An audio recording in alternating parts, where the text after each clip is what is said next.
In today's video, we're delving into the character creation aspect of Grand Theft Auto 6 and exploring how in-game NPCs will be generated. We'll take a look at a recent patent filed by T2 Interactive, the parent company of Rockstar Games, which sheds light on the character creation process within the world of GTA 6. The patent reveals details about a new system developed by Rockstar Games, designed to streamline character creation and leverage the capabilities of current generation consoles more effectively. As game worlds grow in size and complexity, filling them with diverse and compelling characters and environments becomes increasingly challenging. Artists are tasked with creating every individual in-game object, from characters to buildings and interiors. As these worlds expand, the computational and design efforts required also increase. However, Rockstar Games has once again demonstrated innovation by developing a system that optimizes the rendering of 3D objects, ensuring efficiency without compromising on detail. This system addresses the challenges posed by the ever-expanding scope of game worlds. The patent we're examining in this video is titled System and Method for Game Object and Environment Generation. This video takes a deep dive into the generation of building interiors and characters within the expansive world being crafted by Rockstar Games. The patent starts off by providing an overview of how objects function within 3D spaces, as explained by Rockstar. Objects used in 3D graphics, often called assets, are a combination of geometry data, for example, the 3D model, and data for textures associated with the geometry data. An asset may be formed of one object, or it may be a composite object made from a combination of objects. The objects that form a composite object may in different contexts be used as independent assets unrelated to the composite object, or they may always be used as a subset of a larger object. They've provided an intro to how 3D objects function in games, aiming to help us grasp the workings of their latest invention. Persons of skill in the art will recognize that many different sorts of assets, such as vehicles, can be made from collections of subcomponents. For example, one aspect of the game might require a room, say a dining room. That entire dining room could be considered one game asset, but it will likely be created from several other assets, such as a table, chairs, dishes, glasses, wallpaper, flooring, etc. The glasses and chairs are independent of the larger dining room asset. As another example, a virtual person in the game, such a background character in a scene, would also be an asset. A person asset might be made up of a number of interchangeable objects, such as legs, a torso, arms, a head, etc. Because the person is made up of interchangeable objects, a variety of different persona sets can be made by mixing and matching different constituent parts. But a body part like a torso might always be used as a subpart of a larger body object. Prior art systems generally include libraries of game assets. The systems and methods of the present disclosure add a metadata layer to these game asset systems and provide modified development and game architectures to take advantage of the new metadata layer. This metadata layer includes tags that are added to the object in order to provide useful descriptors. In a preferred embodiment, these descriptors are completely free-form and without context. This allows developers to specify information about objects as needed without having to be locked into a rich pre-configured schema. Rockstar's new system introduces an additional metadata layer and utilizes tags for enhanced functionality. In the next section, they provide examples illustrating how this tagging system will operate. For instance, characters and virtual beings within the game world will be assigned tags like skinny, chubby, average, attractive, ugly, young, old, and so on. They explain that this tagging system won't just apply to the 3D models or textures alone, but to the entire object package, which includes the model and its associated textures. Essentially, every aspect of a particular character will be tagged. For example, skin textures for elderly characters will be tagged as old, while arms and torsos for heavier characters will be tagged as chubby. They also list other tag examples provided by Rockstar, such as sporty, hipster, emo, preppy, nerdy, luxury, basic, new, worn out, business, and formal. Moreover, each component can have its own tag, and there can even be collections of assets with tags. Furthermore, they explain that all these assets can be stored on servers for easy developer access via an application programming interface (API). Additionally, these assets can be stored in various formats like XML, limited text, binary encoding, relational databases, and others, depending on the developer's proficiency. The systems and methods of the present disclosure further advantageously use the metadata via a rule set layer that uses the metadata to increase the speed and efficiency of game rendering, world or scene creation, game script execution, and rendering fidelity. In particular, the rule set allows designers to add context to the tags and to control their use by setting rules for the asset usage and the asset's interaction with the game and other objects. These rules are unrestricted and can be used to provide a wide variety of different capabilities and restrictions for objects. Let's take a look at how these tags will be put into action. For instance, if a jacket object is created, a tag like additional top garment can be assigned to it. Then, during gameplay, certain rules might search for this specific tag to identify objects like jackets. Furthermore, in a cold setting, the character's health stat may decrease at a slower rate because the character stays warm with the additional top garment. Moreover, the additional top garment tag could enhance rendering efficiency. For instance, if a character wears a shirt underneath a jacket, the shirt occupies memory space. Since the shirt is mostly covered by the jacket, Rockstar plans to replace the full shirt with a smaller texture, only containing the visible parts under the jacket, thus conserving memory. The combination of tags and the rule set can also be used advantageously for procedural generation of game objects and environments. For example, a game scene could be created in a game script by calling assets based on tags, rather than calling the assets explicitly. For example, if the game scene called for virtual characters in a movie theater, the game designer could simply specify a need for predetermined X number of characters with casual dress. If the designer wanted a sci-fi movie playing at the theater, it might also call for a higher percentage than normal of characters tagged nerdy. The metadata rule set interface would interpret these general instructions at game runtime to randomly generate virtual characters fulfilling those needs. Additionally, this system offers increased efficiency. For instance, the entire character object doesn't need to be packaged before streaming to the GPU for processing. Instead, they can be generated directly on the GPU using existing model and texture assets. Of course, Rockstar aims to utilize as many preloaded GPU textures as possible, while maintaining a realistic variety in the scene. Moreover, this system allows them to control the number of preloaded textures used in a scene. For instance, more textures can be preloaded for complex scenes and fewer for simpler ones. The goal of this video is to provide an overview of the key aspects of this new system, so I won't delve into every example described in the patent. Turning to the details of the specified metadata, in a particularly advantageous embodiment, the following metadata is included for each model and texture: IDs, property tags, match tags, randomization restrictions, expression data, and optimization data. While this selection of metadata has been found advantageous, different groupings and subsets of these tags can be mixed and matched as needed to accomplish particular design goals without departing from the spirit and advantages of the present disclosed inventions. The uses, embodiments, and benefits of each of these fields are described as follows. These elements constitute the metadata, and while I won't delve into each one individually, they essentially represent the various tagging methods Rockstar employs to organize models and textures. These tags facilitate accurate and efficient filtering and sorting of assets within the virtual world. I trust this video provided you with an understanding of the tagging system Rockstar has devised. I'm personally excited about the potential for greater NPC variety in this vast world. We've also got details on 3 different gangs set to make an appearance in Vice City: Sand for Sand, a Haitian gang, the Guardia Brothers, and the Far-Right Militia. Moving on to tools and items, the list is quite extensive. You can expect to find an autodialer, binoculars, immobilizer bypass, a color tool, painkillers, a pool cue, trauma kits, a golf driver, various food and drink items, a golf putter, a USB drive, a golf iron, a crowbar, a golf wedge, a torch, a slim jim, a tracker jammer, a duffel bag for stashing your loot, cigarettes, and a backpack, again for storing your loot. When it comes to weaponry, the leaks confirm several options: a rocket launcher, an assault rifle, a baseball bat, a polymer pistol, a knife, a bolt-action sniper rifle, a Molotov cocktail, a spear gun,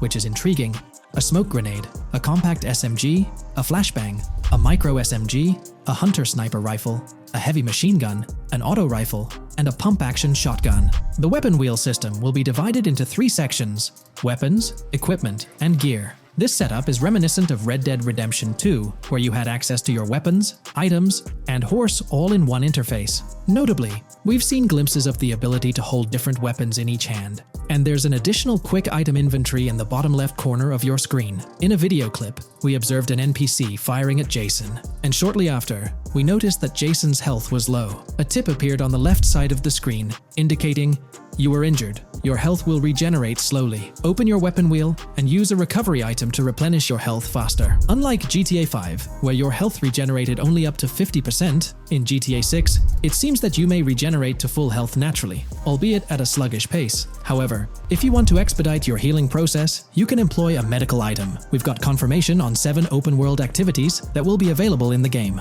Currently, these activities include dice, golf, fishing, and races. Additionally, there's a van shipment activity, and in one of the videos, you can spot the spawning location for a delivery van event. This location is near the industrial area of Port Gellhorn, and it's noteworthy that there's a warning poster about security cameras in this area, suggesting the need for caution while attempting to rob the van. Now, regarding robberies, if you've seen the leaks, you might remember the Hank's Waffles robbery, which was quite impressive. Jason and Lucia took on the challenge of robbing this massive diner. In another clip, when Jason was entering a store for a robbery, it became apparent that he possessed an ability allowing him to see through walls. The leaks also mention events related to searching vehicle trunks for something valuable, or perhaps finding nothing at all. Moving on, there's another event type called deliveries mentioned, specific to Port Gellhorn.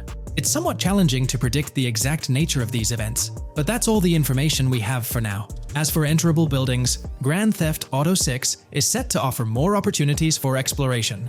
Confirmed locations you can enter include the Malibu Club, a pawn shop, the Jack of Hearts, supermarkets, bars, restaurants, apartments, and laundries. Now, let's discuss multiplayer. In the leaked files, we did come across one multiplayer clip, and in the bottom left corner of the screen, it displayed PL2 of 32, indicating that there were 2 players in the lobby out of a possible 32 slots. This mirrors the setup seen in Red Dead Online and GTA Online. While it's mentioned as 32 slots, it's worth noting that the player count is actually capped at 30, with 2 additional spots reserved for spectators. While hopes may be for larger lobbies in GTA 6, at least during this testing phase, they were exploring the feasibility of 30-player lobbies. Let's delve into collectibles in the game. During a scene in one of the clubs with Lucia, we can observe a developer placing a cardboard box on the ground. Notably, these boxes appear to be lootable, with a circle icon indicating their interactability. The debug text on this box reads, collectibles_car_pass, suggesting that these boxes will contain car part collectibles. Furthermore, there's mention of Wyman car parts boxed generic used, which has sparked speculation that players may collect car parts specifically for a character named Wyman. It's inferred that both Jason and Wyman share an interest in classic cars. Moving on, we've got collectible hats. In a video featuring Jason in an apartment, a developer is seen interacting with a hat labeled as an ambient collectible hat in the debug text. This implies that one of the ambient activities in the game will involve gathering various articles of clothing, which adds an intriguing layer to gameplay. Now there's a comprehensive list of brands featured in the game, which I won't read out individually, as many may not be of significant importance to the storyline. Instead, I'll display them on your screen for your reference. Feel free to pause the video if you'd like to take a closer look. Moreover, we have a list of confirmed animals in the game. As of now, the roster includes snakes, seagulls, skunks, raccoons, alligators, boars, wading birds, squirrels, southern leopard frogs, crayfish, lizards, skunk apes, pigeons, opossums, and whales. Keep in mind that this is not an exhaustive list, and there's a good chance we'll encounter even more wildlife when the game officially launches. These are simply the animals we have information on at this point in time. In the ongoing exploration of the forthcoming Grand Theft Auto installment, a plethora of new gameplay mechanics has come to light. These enhancements promise to augment the player experience in a variety of ways, ushering in a fresh layer of dynamism and immersion within the game world. First and foremost, players can now maneuver while ensconced in cover. This feature introduces a newfound level of flexibility during engagements, allowing for more strategic positioning in combat scenarios.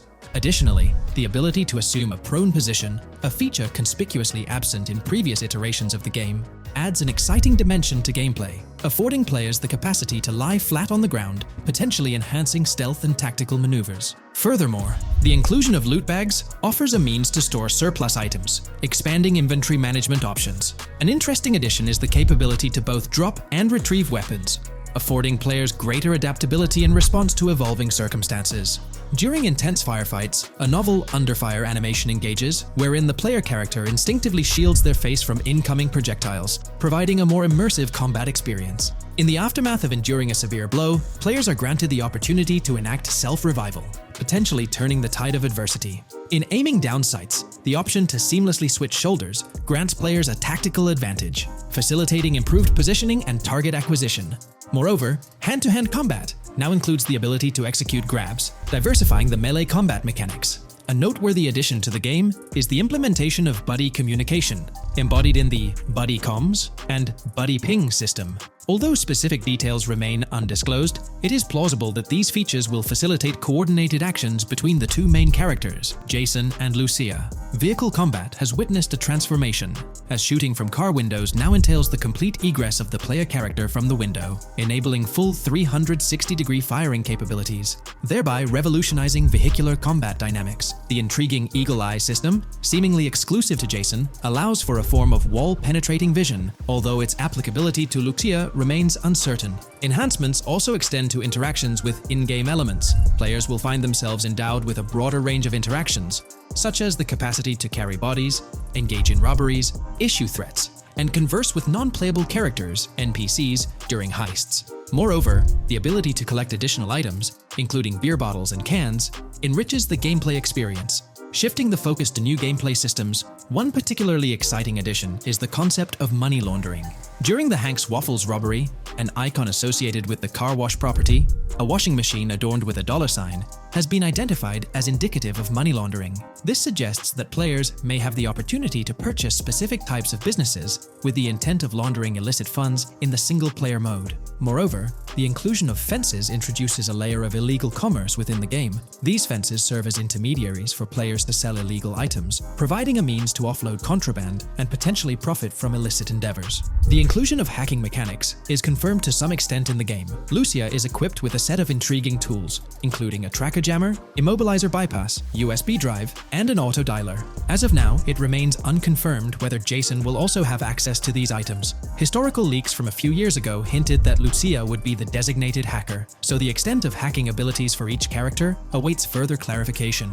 Among the event types within the game, two distinct categories emerge: pragmatic cool and chaotic and romantic cool. While specific details surrounding these events are not fully disclosed, they introduce intriguing possibilities for players to navigate. Furthermore, during robberies, players will have the capacity to issue commands to the other character involved. In a video clip from the leaks depicting a robbery, a tip notification suggests checking in with Jason or holding for more options. This implies that players can give their partner commands during a heist. Notably, prompts to instruct Jason to either surrender or follow indicate a degree of control over both characters simultaneously, simplifying coordination compared to relying solely on AI behavior. The witness system and police recognition within the game hold significant implications. During the Hank's Waffle robbery video, an interesting detail surfaces regarding the wanted level stars interface, which includes the term full description. This strongly suggests that witnesses within the game possess comprehensive knowledge about the player character. Consequently, law enforcement is expected to recognize the player once Lucia enters a police vehicle. Additionally, a transition is observed from no vehicle description to full vehicle description in response to Lucia's actions. This implies that even after losing a wanted level, if the police spot the player in the same vehicle, they will react accordingly, potentially leading to an arrest or hostile encounter. During the robbery sequence, Jason can be seen actively preventing customers marked with yellow icons above their heads from calling the authorities or fleeing the scene.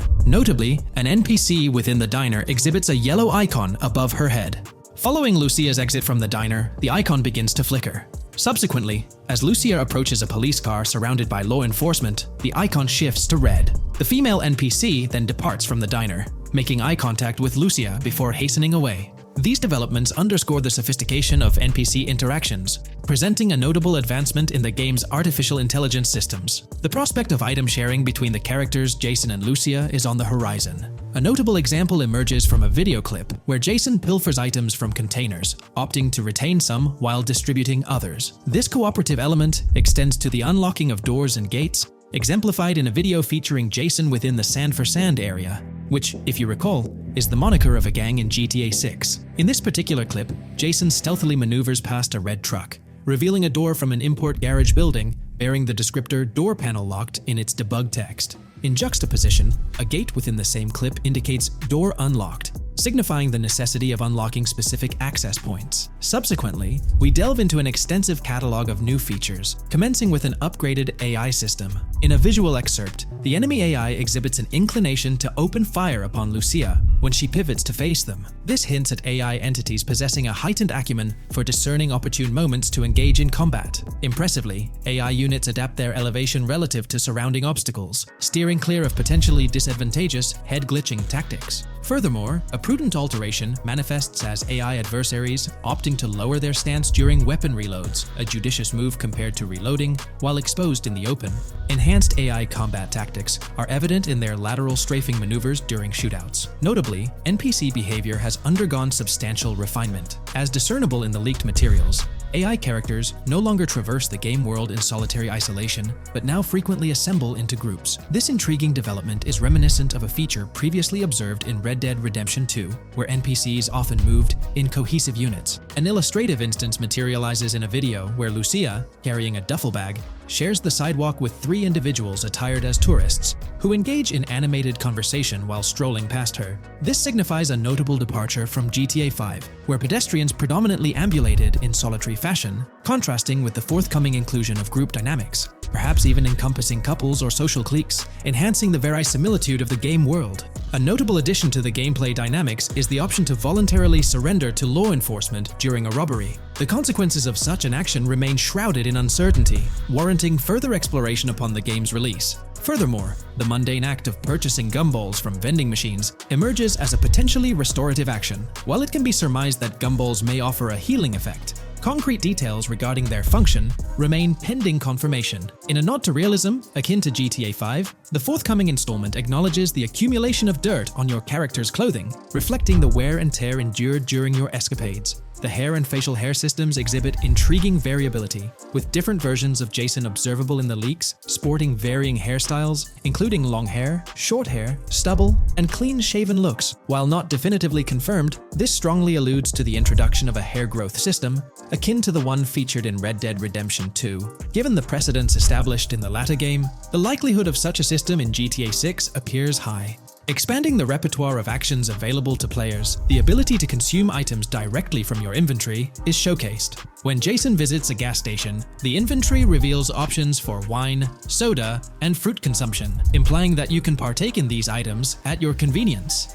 akin to the mechanics present in Red Dead and GTA Online. Introducing a novel event type named Cop Trap, the game incorporates scenarios where law enforcement sets up traps at multiple locations. While the precise details of these traps remain undisclosed, it is apparent that police will employ diverse tactics to ensnare players.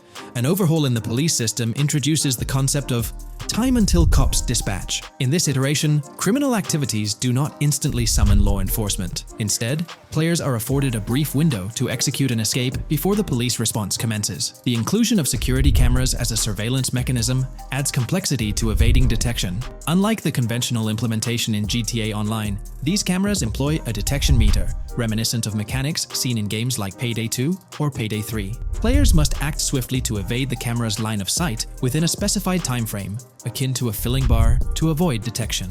This novel approach to security cameras introduces a fresh layer of challenge and strategy to evading law enforcement. Players will have the newfound ability to restrain non-player characters, NPCs. The primary method, as gleaned from the leaks, involves the use of zip ties. This restraint option becomes particularly pertinent during robbery scenarios, where players can employ zip ties to immobilize NPCs. A novel feature that comes to light is the capacity to loot vehicles. A fleeting glimpse in the Hank's Waffles video reveals a button prompt in the bottom right corner of the screen, labeled Examine SUV. This hints at the prospect of inspecting random cars and potentially engaging in vehicular theft. To make car theft more engaging, an advanced hijacking system is on the horizon. The existence of the immobilizer bypass device, previously discussed, suggests that pilfering high-end vehicles will pose a greater challenge. Additionally, an item known as the Slim Jim will facilitate unlocking older model cars. These mechanics collectively point to the notion that hijacking automobiles will become a more intricate endeavor, with the potential for car theft endeavors to end in failure. Furthermore, 2 intriguing event types emerge, namely carjacking, CAT, and carjacking, advanced AI. These events suggest that the vehicular hijacking process will incorporate nuanced elements, potentially involving the interference of an AI-controlled entity. GTA 6 promises to deliver an augmented vehicular experience through improved vehicle damage and handling. In a displayed video clip, As Lucia attempts to evade pursuing law enforcement, cars suffer more impactful damage. Notably, various parts of the vehicles, such as the front fender and hood, demonstrate more realistic deformation and fragmentation. The in-game interiors now feature functional GPS and waypoint systems on the dashboard, enhancing navigational convenience for players driving in the first-person perspective. Additionally, players have the option to enter a car via the passenger seat, offering flexibility in vehicle interaction. A hallmark of GTA 6 is its meticulous attention to detail. Players can encounter raccoons engaging in behavior, such as rummaging through trash cans and pilfering food bags. These instances are categorized as world events, denoted as raccoon climb out of garbage, raccoon rummage trash, and raccoon steal food bag. While numerous other subtle details enrich the game world, they are too numerous to enumerate here. Interested individuals can explore these intricacies further through the provided link. Expect a heightened level of auditory realism in GTA 6. Weapon sounds exhibit enhanced clarity and realism, with greater volume. The sounds of bodies impacting the ground will resonate with a more substantial thud, evoking a heightened sense of impact. Police sirens will reverberate off buildings and environmental elements with heightened realism, while items will produce varying auditory responses contingent on the surrounding context. In essence, sound design in GTA 6 aims to authentically replicate real-life auditory experiences. Fascinating developments. Several months ago, a colossal trove of leaked data unveiled a wealth of intriguing random events, world encounters, that promise to enrich the GTA 6 experience. While I won't delve into all of them, the list is nothing short of captivating. Events range from mundane occurrences like parking disputes to more enthralling incidents such as donut burnouts, protests, and even someone suffering a concussion. The prospect of navigating the lifelike world of Vice City, teeming with such diverse activities, is undeniably exhilarating. I strongly recommend pausing the video to peruse this remarkable compilation. Additionally, we have been privy to an extensive catalog of vehicles slated to appear in GTA 6. These vehicles, gleaned from both in-game leaks and files, I encourage you to peruse this comprehensive list at your leisure. It resides on page 30 of the document. Furthermore, the leaks have divulged a plethora of confirmed locations within Vice City and its environs. Naturally, Vice City itself takes center stage, while several districts and neighborhoods will pepper its landscape. Notable locations include Edgewater, North Bay City, Rock Ridge, Little Haiti, Vice Beach, South Beach, Washington Beach, and Key Biscayne. Port Gellhorn, intriguingly, appears as a separate city akin to Sandy Shores or Palito Bay from previous iterations. The list extends to encompass Yorktown, Ambrosia, Sundown, the Keys, La Pearl, Red Hill, Lake Leonida, Hamlet, Stockyard, Homestead, Grass Rivers, Ekin, Fanaka, Underwater, and Relief. Each of these major locations contains a multitude of sub-locations, a testament to the meticulous world-building evident in the game. As if this weren't enough, the dedicated community has endeavored to construct a speculative map of GTA 6 based on coordinates extracted from the leaks. While the precise layout of the map's northern region remains uncertain, the map preview encapsulates the sprawling Vice City to the south and Port Gellhorn on the left. This visual representation of the game world is undeniably impressive and stokes the anticipation for the immersive adventures that await. Today, we're delving into the realm of GTA 6 Online, the upcoming multiplayer aspect of Rockstar Games' Grand Theft Auto 6. We'll dissect all the insights gathered from leaks back in 2022, alongside an intriguing anti-cheat patent filed by Rockstar's parent company, Take-Two Interactive. This patent offers a glimpse into how the forthcoming online experience aims to ensure a safer environment compared to the current GTA Online. Furthermore, we'll explore a novel method Rockstar plans to implement in GTA 6 for managing online sessions. This innovation promises to infuse the expansive world of GTA 6 with a livelier atmosphere, enriching the player's immersion in its intricacies. Undoubtedly, GTA Online stands as a titan in the realm of multiplayer gaming.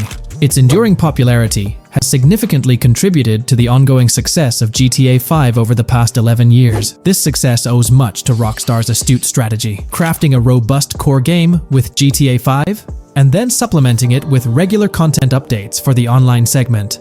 By continually introducing new weapons, vehicles, and attire, Rockstar keeps players engaged and motivated to accumulate in-game currency. As we eagerly anticipate the official unveiling of GTA 6, players are hopeful that it will address prevalent issues plaguing the current iteration.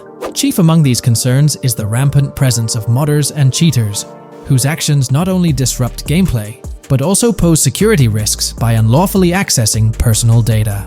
To tackle this issue, Rockstar has devised a fresh approach set to debut in GTA 6.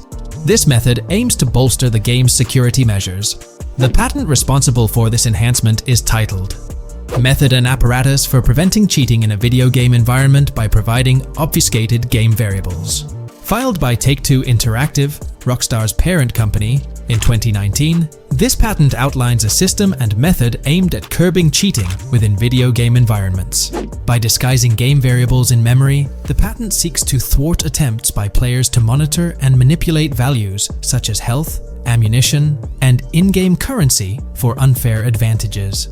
Traditionally, developers combat such exploits by encrypting, coding, or obfuscating the location of these values, alongside implementing integrity checks to detect unauthorized modifications. However, these methods have drawbacks, as they often impact game performance and inadvertently expose variable locations to savvy attackers. Rockstar's innovation lies in masking the whereabouts of these variables, offering a more robust defense against cheating in GTA 6's online. I won't delve into the technical intricacies, but essentially, Rockstar employs a clever and seemingly straightforward technique to conceal these values. This makes it considerably tougher for attackers to pinpoint their locations. While the concept of masking values may seem straightforward, its effectiveness in bolstering stability and enhancing security for the future online segment is paramount. Moving forward, let's turn our attention to the next patent, titled System and Method for Session Management in a Multiplayer Network Gaming Environment. Filed by T2 Interactive in 2021, this patent addresses disclosed are systems and methods for session management. The disclosed system allows for seamless merging and splitting of network sessions in a multiplayer network gaming environment. Seamless session management allows dynamic movement of players in a virtual world during gameplay without unnecessary loading and/or stalling. As the players in the virtual world move around, the management of active game sessions can be improved to affect a more realistic perceived population. In this patent, Rockstar highlights the crucial role of online components in the success of many games, citing GTA Online as an example. They emphasize the challenges of managing network technology and resources to create a vibrant virtual world. Traditional MMO games often face limitations in session management, with some opting for single sessions that may restrict the depth of content due to increasing player counts. Others utilize multiple sessions, which can hinder feasibility, especially in peer-to-peer exchanges like in GTA Online. To address these issues, Rockstar has developed a pioneering system for seamless session management. This innovative approach enables fluid splitting and merging of network sessions, allowing for a more immersive virtual world free from hardware and software constraints. Allowing players from different sessions, but in the same virtual area of the map, for example, to be merged into a single session. This allows players from previously different sessions to come across one another, thereby making the virtual world seem more populated. As an additional advantage, seamless session merging handles many network failures silently. In prior art systems, a player who loses network connectivity can be kicked out of a session and may not be able to rejoin because they are in a session by themselves. However, the Session Management System 100 allows for a disconnected player to exist in a session by themselves for a predetermined period before they are reconnected to the remaining players in the session or can be joined with another session. The method begins with monitoring a triggering event. In some embodiments, the triggering event defines when to merge two sessions or split a single session. For example, when the object, virtual players, are in the same session, move physically apart from another, the object by a predetermined virtual distance, this triggers the session management system to split the session into two different sessions.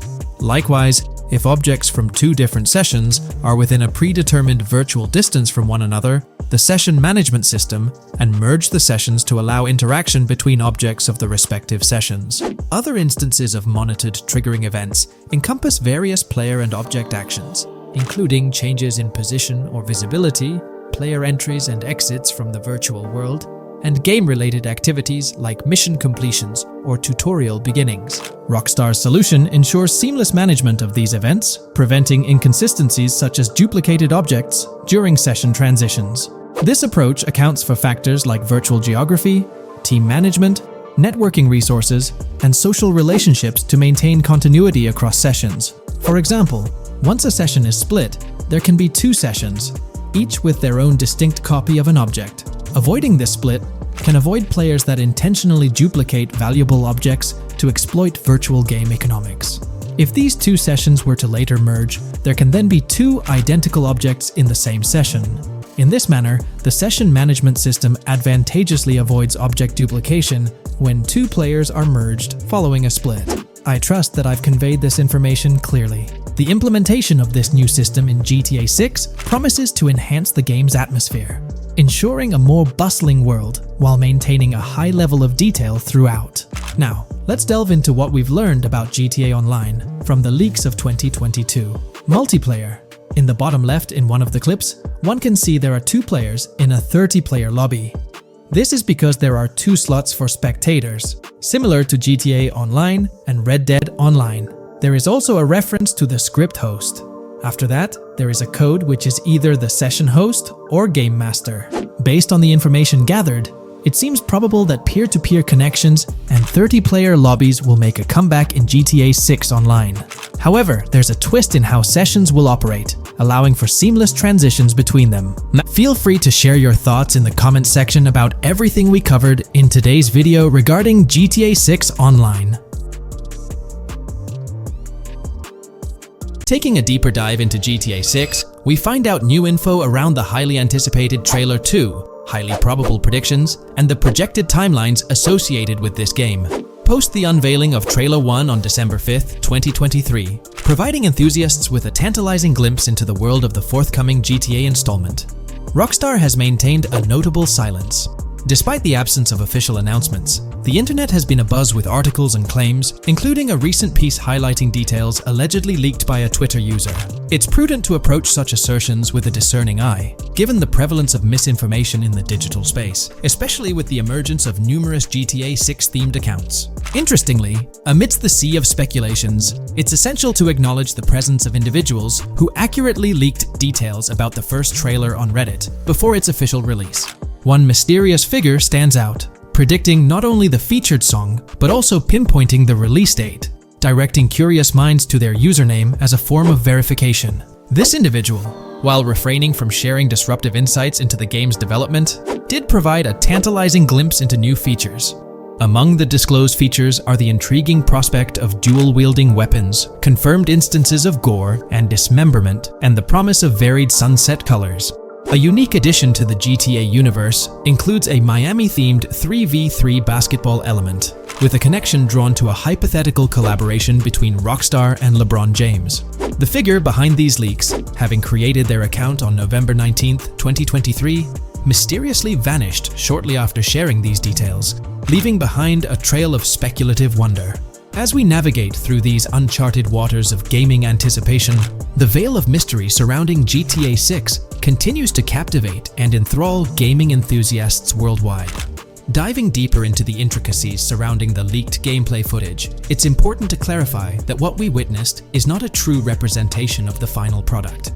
The showcased gameplay is derived from an older build, and the developers have assured the gaming community that the game will undergo significant visual enhancements. This preliminary look is merely a glimpse, offering little resemblance to the expansive and refined map that will unfold when the game is officially released. In evaluating the validity of information, it's pertinent to underscore that Jamie King's perspectives on GTA 6 hold little value, and the credibility of the Reddit leak stands stronger. As is customary in the gaming landscape, a level of skepticism is warranted, particularly given the prevalence of misinformation circulating through various GTA 6-related accounts. Now, turning our focus to the anticipation surrounding the release of the second trailer for GTA 6, historical trends provide valuable insights. Examining the timelines of previous releases, such as GTA 5 and Red Dead Redemption 2, reveals a consistent pattern. The second trailer typically arrives approximately a year after the debut of the first one. This established rhythm aligns with expectations for GTA 6. Considering the guidance from Rockstar and its parent company, Take-Two Interactive, which envisions the game's release in fiscal year 2025, ending on March 31st, the stage is set for an eagerly awaited gaming experience. The projected revenue of $8 billion underscores the ambitious plans to deliver groundbreaking titles, with GTA 6 at the forefront. The confirmation of the 2025 release through the first official trailer adds another layer of certainty to the equation. With the prospective release of GTA 6 in the first quarter of 2025, the logical assumption is that the second trailer will make its debut sometime in 2024. Speculations within the gaming community have surfaced, with one user dissecting the first trailer and estimating an August or October release for Trailer 2, followed by a potential final trailer in January. The sentiment resonates with the idea of maintaining momentum and sustaining excitement among fans. An intriguing twist enters the narrative with the potential release of the PS5 Pro in November, suggesting a strategic move to reduce the waiting time for additional information. As the community engages in this dynamic dance of anticipation, excitement mounts for the next trailer, where glimpses of actual gameplay are eagerly awaited.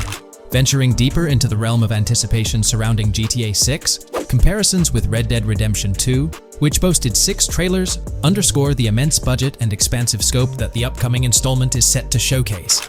Expectations are set for a dynamic marketing approach with 2 trailers, each dedicated to unraveling the story of a protagonist. This anticipation is further fueled by the likelihood of a dedicated gameplay trailer, shedding light on the mechanics and features, as well as a comprehensive trailer providing insights into the vastness of the game's map. Additionally, there's a tantalizing prospect of a trailer focusing on the diverse groups and gangs that inhabit distinct zones within the game. This comprehensive promotional strategy is indicative of a monumental project that promises to redefine the gaming landscape. Now, let's unravel the rationale behind the assertion that GTA 6 is poised for a late 2025 release. Examining the historical trajectory of game releases, particularly the 2-year gap between the initial trailer and the game hitting the shelves, aligns seamlessly with fiscal reports. This alignment serves as a solid foundation for confidence in predicting the game's availability by the end of 2025. Pondering the intriguing possibility that GTA 6's launch timeline might mirror that of its predecessor, GTA 5, sparks curiosity. Noting the first teaser trailer's debut on November 2nd, 2011, and comparing it with GTA 5's unveiling on December 5th, 2023, there's a parallelism that invites speculation.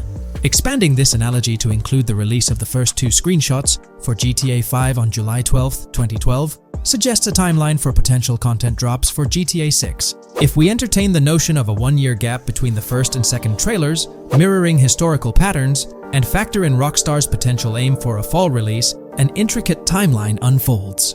Of course, acknowledging the industry's unpredictability, potential delays could sway this projection. Encouraging the community to share their insights, the script opens a channel for predictions regarding the release of GTA 6 Trailer 2. For those intrigued by a personal timeline, a meticulous projection is presented. The anticipation of Trailer 2 making its debut around April or May 2024, strategically ahead of the summer, is poised to keep the gaming community buzzing. Subsequent to this, the prediction of a third trailer, potentially a gameplay trailer, surfacing around October or November of the same year, with the possibility of extending into December, adds to the excitement. Early 2025 is earmarked for another critical trailer, presumably a launch trailer, complemented by TV spots to amplify the buzz. During the interim periods, additional content drops are anticipated, featuring new screenshots, short-form videos, and artworks, ensuring a sustained engagement with the gaming audience. Acknowledging the evolving landscape of marketing, the script posits that character trailers, a hallmark of GTA 5's promotional strategy, may not be a focal point this time. The shift from 3 protagonists in GTA 5 to 2 in the current installment lends credence to this assertion. The first trailer introduced Lucia, and the prediction is that the second trailer will shift the spotlight to Jason, offering glimpses into his character and potentially unveiling more facets of the game's map, including Sport Gilhorn. Furthermore, a dedicated story trailer is envisioned, delving deeper into the narrative, characters, and plot. If Rockstar aims to sustain the momentum generated by the first trailer and is eyeing an early 2025 release, the likelihood of witnessing the second trailer before the summer of the current year becomes plausible. This expansive and speculative exploration of GTA 6's potential trajectory invites the gaming community to share their perspectives, fostering an engaging discourse in the comments section. New scoop just dropped. GTA 6 gears up for the last leg of development, with Rockstar calling back its staff to the office full-time. This intel's straight from Bloomberg journalist Jason Schreier, fresh in his latest Bloomberg piece. Today, we're diving deep into what Schreier shared. Known as a trusted voice in the gaming sphere, let's unpack his insights. Let's not waste time any longer and dive right into Jason Schreier's article. Grand Theft automaker Rockstar Games, asks workers to return to office 5 days a week. Rockstar Games, a division of Take-Two Interactive Software, will ask employees to return to the office 5 days a week beginning in April, as the video game maker enters the final stages of development on its next game, the hotly anticipated Grand Theft Auto 6. In an email to staff on Wednesday, reviewed by Bloomberg, Rockstar head of publishing Jen Kolber said the decision was made for productivity and security reasons. The company has faced several security breaches, including a massive dump of early footage from the new Grand Theft Auto and an early trailer that leaked in December. Kolber wrote that the company also found tangible benefits from in-person work. Making these changes now puts us in the best position to deliver the next Grand Theft Auto at the level of quality and polish we know it requires, along with a publishing roadmap that matches the scale and ambition of the game, she wrote. Return-to-office mandates have been a hot topic across various industries since the pandemic forced myriad employees to work from home. More recently, many employers have asked staff to return to the office for 2 or 3 days a week. A study last month found that remote work did not have an impact on productivity. The issue has been particularly controversial among video game workers, thanks to the volatility of the industry and its lack of a centralized workforce. Many of 2023's biggest video game hits, such as Marvel's Spider-Man 2 from Insomniac Games, were developed remotely. Rockstar's in the final stretch of developing Grand Theft Auto 6, hinting at a possible early 2025 launch. With this, we might anticipate the release of a second trailer, along with screenshots and more teasers in the coming months. While fans rejoice, this could mean extra pressure for Rockstar Games staff.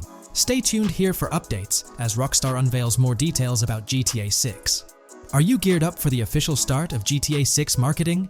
Drop your thoughts below. If you haven't been following the latest news on GTA 6 over the past year, you might be surprised by how much information has emerged. Here's a comprehensive update on everything we currently know about GTA 6. We have details about a wide array of items and tools featured in GTA 6. These include the auto dialer, binoculars, immobilizer bypass, cutoff tool, painkillers, pool cue, trauma kits, golf driver, food and drink, golf putter, USB drive, golf iron, crowbar, golf wedge, torch, jammer, duffel bag for looting, cigarettes, and a loot backpack.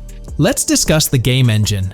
Developers have made significant enhancements to the Euphoria physics engine, improving ragdoll physics and overall game mechanics compared to GTA 5. Now let's discuss the multiplayer aspect. In a leaked clip from GTA 6, we observed a multiplayer session with a player count. This suggests there were 2 players present in the lobby, out of a maximum capacity of 32 slots. This mirrors the setup seen in Red Dead Online and GTA Online, where the capacity is stated as 32, but practically accommodates 30 players plus 2 spots reserved for spectators. While hopes for larger lobbies persist, it appears the testing phase involves 30-player lobbies. Leaks also suggest advanced weather systems, including heavy fog, a feature that was less common in GTA 5. Moving on to collectibles, there's mention of Wyman car parts. In a clip featuring Lucia, a developer is seen placing a cardboard box with a circular icon, indicating it as lootable. Debug text on this box identifies it as collectibles car parts and Wyman car parts boxed generic used, suggesting players can collect car parts, possibly tied to a character named Wyman who shares a passion for classic cars with Jason. Regarding collectible hats, there's footage of Jason in an apartment where a developer interacts with a hat labeled as an ambient collectible hat. According to debug text, this hints at the inclusion of clothing items as ambient collectibles within the game. Additionally, a comprehensive list of all brands featured in the game is provided. While some brands may be integral to the story, many are included for realism and immersion. The list is displayed on screen for viewers to pause and inspect at their leisure. Similar to Red Dead Redemption 2, the weapon wheel in GTA 6 will be divided into 3 sections: weapons, equipment, and gear. Notably, players can dual-wield different weapons and access a quick item inventory displayed in the bottom left corner of the screen. While leaked recreations of the weapon wheels provide a glimpse, it's expected that the final version may evolve during the game's development. In a video snippet, an NPC is observed shooting at Jason, triggering a health tip to appear on the left side of the screen when Jason's health decreases. Additionally, the game will feature lighting and skybox systems, similar to those in Red Dead Redemption 2. Promising improvements such as volumetric clouds and better lighting effects. Speaking of criminal activities, noteworthy events include the Hank's Waffles heist. where Jason and Lucia pull off a daring robbery. Other clips suggest Jason possesses an ability to perceive through walls. Additionally, there are events focused on searching vehicle trunks, which may yield valuable items or nothing at all. Lastly, delivery and pickup warehouse events are mentioned for Port Gellhorn, though specific details are still unclear. When it comes to accessible buildings, GTA 6 offers a wide range, including the Malibu Club, a pawn shop, Jack of Hearts Club, supermarkets, bars, restaurants, apartments, and laundromats, all enriching the immersive experience. Players will also have the ability to command the other character during a robbery. In leaked footage, a prompt advises players to either check in with Jason or hold for more options, indicating the potential to issue commands to your partner during a heist. This feature aims to streamline gameplay, enabling effective control of both characters simultaneously. Unlocking doors and gates is also demonstrated, as shown in a video featuring Jason in the San San area.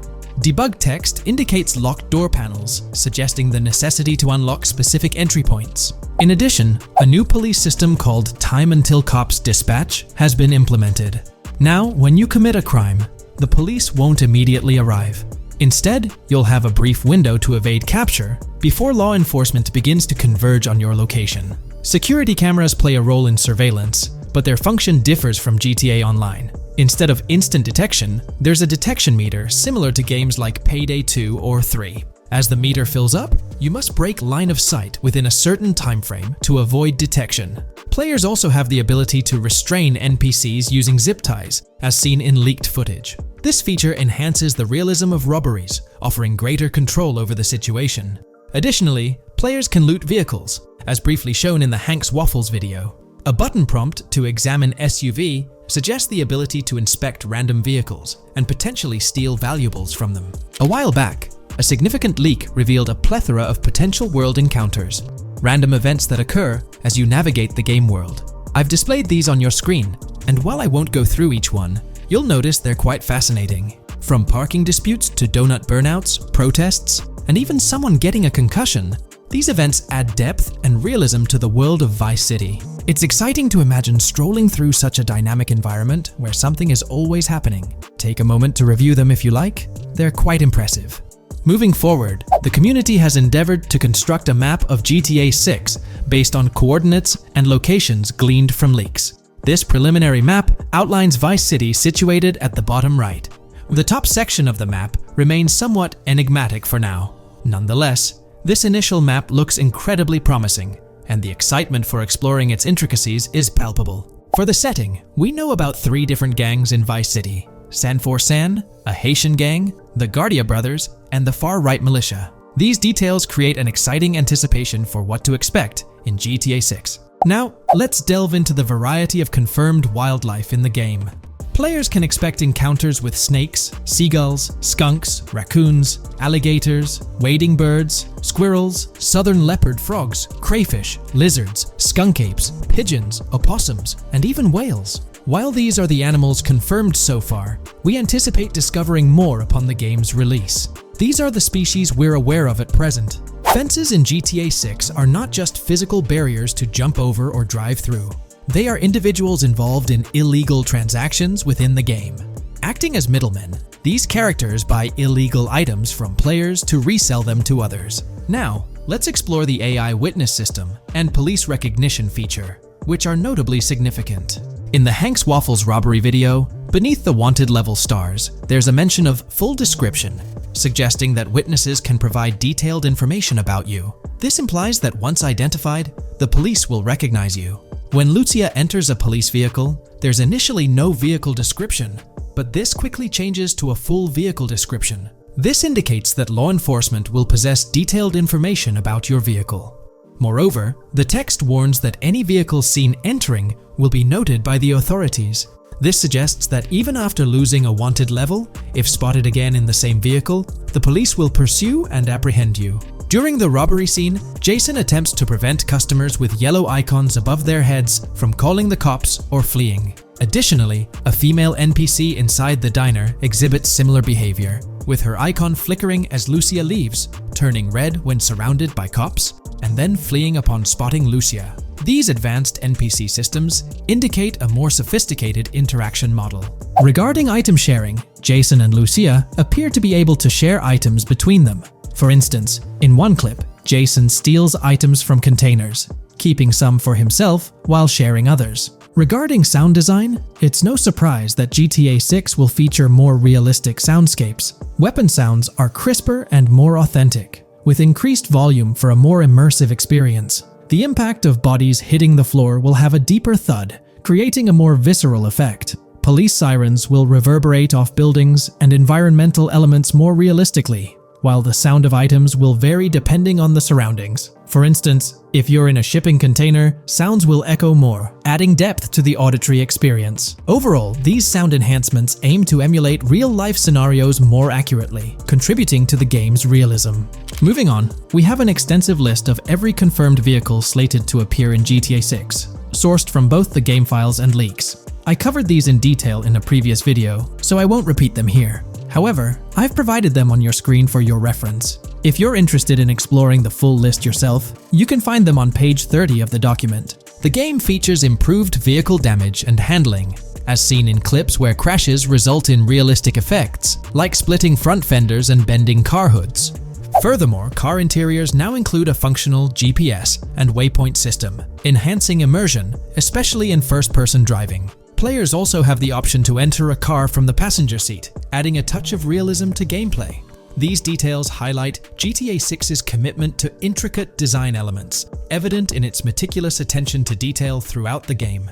In addition, several new gameplay mechanics have been revealed. Players will now have the ability to walk while in cover, a long-awaited feature that introduces prone movement for the first time in GTA gameplay. Loot bags will allow for storing additional items, and players can now drop and pick up weapons. A new under fire animation has been introduced where characters cover their faces during combat, and players can opt to self-revive after sustaining heavy damage. Other significant mechanics include the ability to switch shoulders while aiming down sights, grappling during hand-to-hand combat, and the introduction of buddy communications and a buddy ping system. This system, likely shared between protagonists Jason and Lucia, remains intriguing, with its full functionality yet to be revealed. Additionally, a new cover mode has been introduced, altering the way shooting from car windows is executed. Characters will now fully lean out of windows, enabling full 360-degree shooting. Furthermore, a new ability system has been introduced, potentially exclusive to Jason, allowing for a form of wall perception. Whether Lucia will possess this ability remains uncertain. Players can also interact with a greater variety of objects and NPCs, engaging in actions such as carrying bodies, committing robberies, issuing threats, and conversing during criminal activities. Moreover, the ability to pick up additional items, such as beer bottles and cans, enhances the overall gameplay experience. Let's explore some of the exciting new gameplay systems. Firstly, there's the introduction of money laundering, hinted at during the Hank's Waffles robbery. An icon found near the car wash property featured a washing machine with a dollar sign, suggesting potential opportunities for money laundering. This implies that players may be able to purchase properties with the intent of laundering money, although specific details on mechanics remain undisclosed. Nevertheless, it appears players will once again have the option to acquire certain types of businesses for illicit activities. Additionally, there's a confirmed lineup of weapons, which includes a rocket launcher, assault rifle, baseball bat, polymer pistol, knife, bolt-action sniper rifle, Molotov cocktail, spear gun, which is intriguing, smoke grenade, compact SMG, flashbang, micro SMG, sniper rifle, heavy machine gun, auto rifle, and pump-action shotgun. Moreover, glimpses of Jason in various states, sporting different hair lengths and facial hairstyles, suggest a hair growth system akin to Red Dead Redemption 2.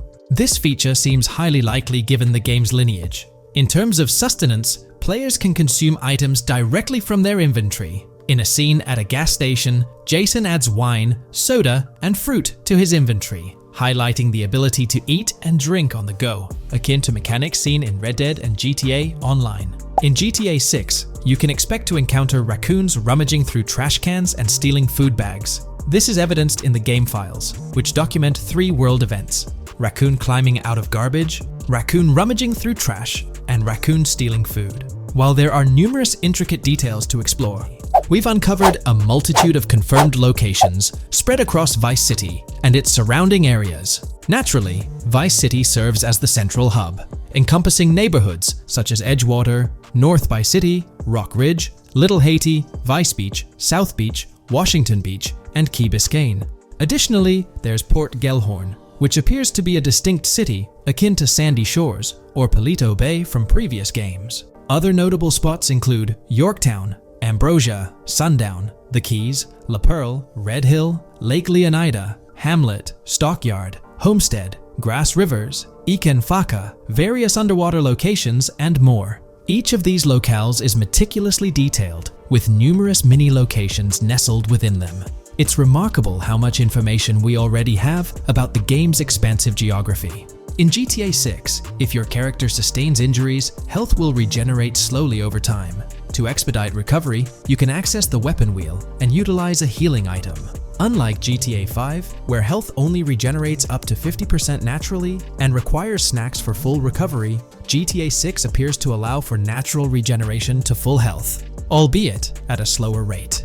While not officially confirmed, it's implied that using a medical item will accelerate this healing process. Regarding open-world activities, there are 7 confirmed activities thus far: dice, golf, fishing, races, adventuring, shipments, and delivery van events. A video showcases a delivery van event near the industrial area of Port Gellhorn, featuring active security cameras that add complexity to potential heists. 2 distinct event types mentioned in the events list are Pragmatic Cool and Chaotic Romantic, introducing a new event type called Cop Trap, strategically placed in various locations across the map. The confirmed locations are displayed on your screen, indicating that law enforcement will deploy different tactics to apprehend you. Next, let's explore the array of new features spanning 2 full pages. Firstly, an enhanced AI system is showcased in a video, where enemy AI targets Lucia once she turns around. These adversaries demonstrate improved decision-making, adapting their shooting tactics dynamically based on the situation. Notably, they adjust their positioning relative to nearby objects, aiming to avoid frustrating head-glitching tactics. Additionally, they display more tactical behaviors, such as lowering their profile during reloads and employing lateral strafing while firing. NPC behavior has also undergone enhancements, with AI groups no longer wandering individually, but moving in clusters, reminiscent of the dynamics seen in Red Dead Redemption 2. This is evident in a video where Lucia encounters a group of tourists engaged in conversation as they pass by. This enriches pedestrian interactions beyond the independent roaming seen in GTA 5, now featuring diverse groups and even couples strolling together, enhancing the game's realism. A new gameplay feature allows players to surrender to the police during a robbery, introducing an intriguing dynamic with consequences yet to be fully revealed. Additionally, players can purchase gumballs from vending machines, potentially serving as a health boost, although specific effects remain speculative. Similar to GTA 5, your character's attire will accumulate dirt over time, adding a layer of realism. Hacking will also be a significant element, with Lucia seen carrying various hacking tools, though it's unclear if Jason will have access to these tools as well. Previous leaks suggested Lucia's role as the designated hacker, but further details will emerge in due course. Expect an enhanced car hijacking system in GTA 6. For example, the inclusion of an immobilizer bypass suggests that stealing luxury cars will be more challenging. Additionally, a tool called a Slim Jim will be used to unlock older vehicles, adding complexity to car theft. Moreover, events such as Steal Car in Progress and Steal Car Fail indicate potential complications during vehicle theft. Events like Carjacking Dash Cat and Carjacking Dash Advanced AI suggest further intricacies in vehicle-related activities. Finally, the document concludes with approximately 20 pages detailing locations found in leaks that correspond to real-world locales in Miami. This inclusion underscores the meticulous efforts put into crafting a rich and immersive game world. Today, let's delve deeper into the scoop we've got about Jason and Lucia, straight from the game's artwork and that initial trailer drop. Seems like Rockstar's shining the spotlight a tad more on Lucia this time around. Not to downplay Jason's role, but Lucia's getting some special attention, you know? Alright, so the trailer kicks off with Lucia finding herself in what appears to be a detention center, or maybe some kind of confinement. She's sporting the classic inmate gear and hanging out with a few others. Now, it's a bit fuzzy whether it's an all-girls club or a mixed bag. But here's the twist. It doesn't look like your hardcore, maximum security joint, more like a temporary pit stop. Then we see this scene with Stephanie, a counselor at the place. Stephanie's having a chat with Lucia, trying to untangle her situation. Stephanie asks why Lucia's landed there, and Lucia nonchalantly responds with something like, "Bad luck, I guess." It's got me thinking, maybe Lucia's in for something minor. You know, the wrong place, wrong time scenario, or maybe a string of small-time scrapes. By the way, I'm holding a monthly giveaway for a PlayStation 5. You just need to subscribe and you're entered. Now, back to the video. So, Lucia's starting off in a bit of a pickle, but I'm itching to see how the story unfolds, how she got caught up in this mess in the first place. Rockstar's got us all on the edge of our seats with this setup, and I can't wait to see what twists and turns are in store for these characters. Taking a closer peek at Lucia in this clip, she doesn't strike me as too old or hardcore, you know? Surprisingly, she's not all cuffed up or tightly restrained while having a chat with Stephanie, the counselor at this place. Stephanie's vibe doesn't scream in danger while talking to Lucia, so maybe her time in jail isn't as intense as we might think. So, Lucia's got a date with jail at some point. But yeah, she's not gonna be stuck in there forever, that's for sure. Let's shift gears to this artwork Rockstar's thrown at us. In that pic, Lucia's flaunting an ankle monitor. Now that's the kind of thing they slap on you when you're out but not really free. It's like they're keeping tabs on you, making sure you stick to a certain area, like your home turf or maybe a specific part of town as set by the powers that be. Now let's dive into some wild speculation on how this whole ankle monitor deal might mix things up in the gameplay. Imagine navigating the game with that kind of electronic ball and chain. It's gotta influence how Lucia moves around or what she can get into. Maybe it restricts her to certain zones or forces her to lay low in certain situations. The possibilities are buzzing around my head. It's like a marker that says she's out of the big house, but under some major watch. You see, when you've got one of those strapped on, it's like a 24/7 reminder that you're under strict scrutiny. It's like a digital leash telling you, hey, no funny business or else. Now think about how this could shake up the game's map dynamics. Rockstar might play a throwback card to the old GTA vibes, where you're restricted to certain parts of the map at the start. As you progress through the story, you gradually unlock more turf to roam. Picture Lucia, stuck in a zone until she can shake off that monitor, whether she manages to ditch it by some gutsy escape, or someone legally gives her the green light. Fast forward a bit, and we spot Jason and Lucia in a pretty dicey scene. Jason's in the driver's seat, Lucia's riding shotgun, and they're peeling away from what looks like a scene post-crime. A couple of cop cars are hot on their tail, lights flashing, and sirens blaring. Jason's got his hands tight on the wheel, sneakily glancing at the cops as they whiz past. Then, when they're out of sight, he shoots Lucia a glance that screams serious concern. It's crystal clear these two are linked somehow, tied together by that ankle monitor and whatever legal trouble they're entangled in. How's that for a curveball in the storyline? There's this air of suspense and questions lingering. What did they do? And how does it all connect back to Lucia's time in the slammer? The plot thickens, and I'm itching to see where this tangled web leads us. Let's zoom in on Lucia for a moment. You know, it's not giving off that classic jailbreak vibe. When you make a daring escape from the big house, you don't come out with an ankle monitor like you've been given a hall pass. Nah, it's more like you become public enemy number one, constantly dodging the long arm of the law. It's got echoes of that on-the-run feel from Red Dead Redemption 2, where you're always watching your back. Wonder if Rockstar's planning to revisit that kind of storyline here? But here's a thought that's been gnawing at me. What if Jason's got this noble quest to keep Lucia out of hot water? Could be, but there's this lingering sense that they've got some pressing reasons behind these actions. It's like they're in this situation either by design or due to some pressing needs. Speaking of which, let's take a peek at the next scene in the sequence. You've got Lucia holding a bundle of cash that could make anyone's eyes widen, stacks of 20s and crisp hundreds. And what's she doing? Nonchalantly turning away from law enforcement? It's like we're getting a glimpse into the aftermath of a successful heist. And then there's this sight, both of them, dressed up with bandanas and masks, keeping their identities under wraps as they bolt out of what seems to be a rundown corner store situated in the middle of nowhere. There's this air of confidence about them, but choosing a low-profile place like this hints at something. They're not doing this for kicks. No, it's like they're in dire need of funds. Now let's talk about Jason's wheels. It's not some flashy top-of-the-line ride like you'd expect from Michael DeSanta's swanky tailgater in GTA 5. Nope, Jason's driving an older model, something more modest. It gives off this vibe that they might not be swimming in cash. The whole picture seems to paint a story of urgency. Lucia's holding a stash of cash, they're hitting a low-key spot, and Jason's not cruising around in luxury. It's like they're pushed into a corner, perhaps strapped for cash, and pushed into some tough choices. There's definitely more to this tale than meets the eye. Let's dive into Jason and Lucia's ride. They're cruising around, making these slick turns and slides. It doesn't seem like they're trying to dodge cops. You can even hear Lucia kinda squeal. She's gripping the car's side in a way that screams thrill ride. Looks like they've got a pretty upbeat and tight relationship.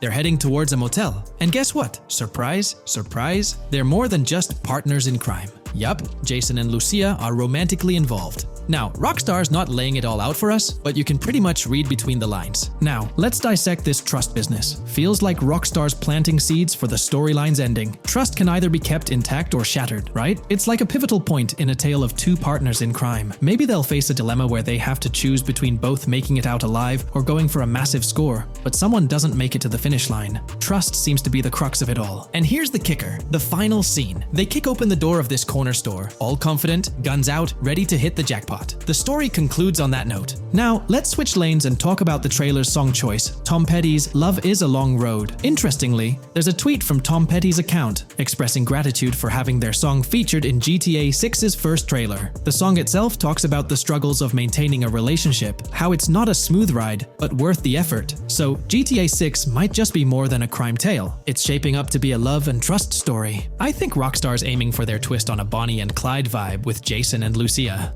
That's pretty much all the scoop we got about them in the Grand Theft Auto 6 trailer. They didn't spill much, but we kinda got a glimpse into their journey, the hurdles they face, and this theme of trust that seems to run deep in their story. There's this one scene where it looks like they're gaining some traction in their journey.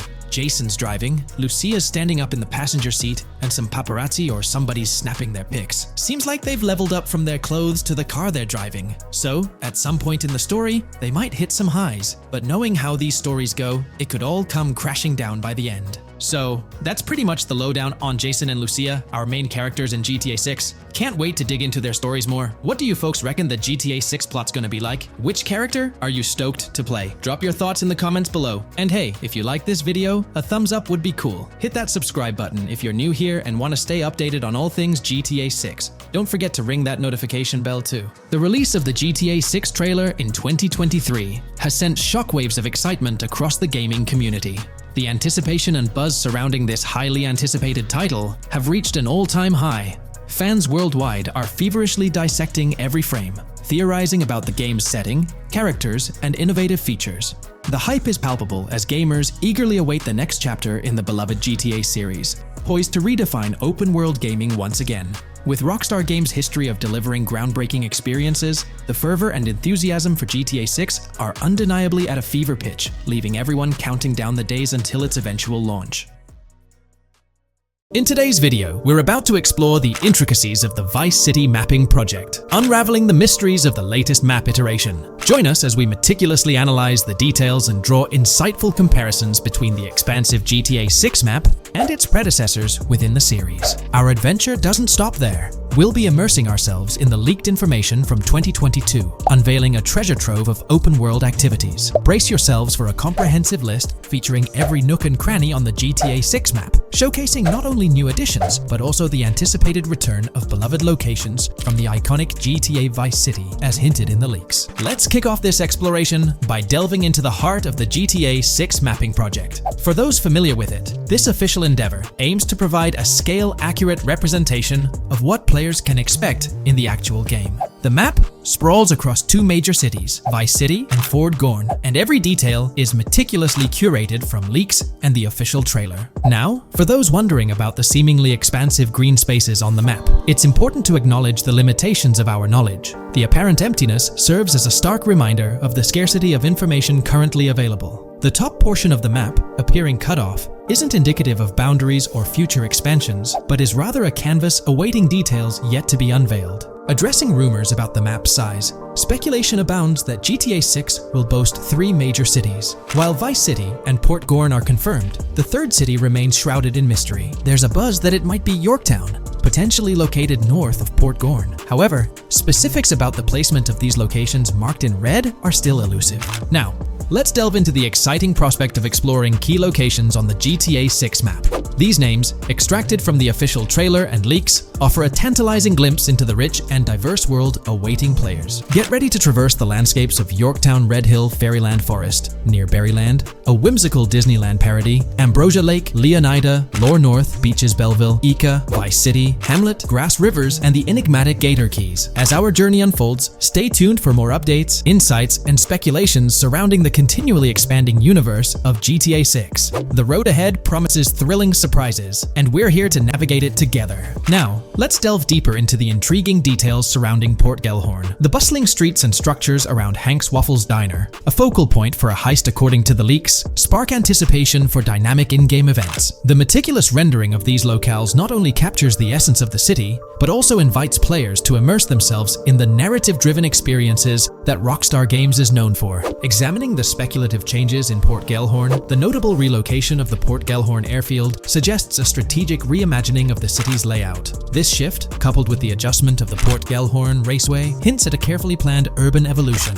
potentially altering the dynamics of the airport's placement within the city. The industrial sector of Port Gellhorn provides a gritty backdrop, with the iconic United States prison maintaining its imposing presence. The inclusion of the pawn shop, prominently featured in the trailer, underscores the developer's commitment to integrating real-world elements seamlessly into the game environment. Venturing southward, areas like Second Fina and Belleville remain enigmatic, their constant relocation adding an element of unpredictability to their final positioning on the map. Ambrosia La Pearl, steeped in mystery, teases players with its undisclosed location, heightening the sense of intrigue surrounding these diverse neighborhoods. Our exploration now takes us into the heart of Vice City, where a substantial chunk of the urban landscape unfolds before us. While speculation abounds regarding the placement of red buildings and names, the gray structures, sourced from both the trailer and leaks, serve as tangible landmarks, anchoring our understanding of the evolving cityscape.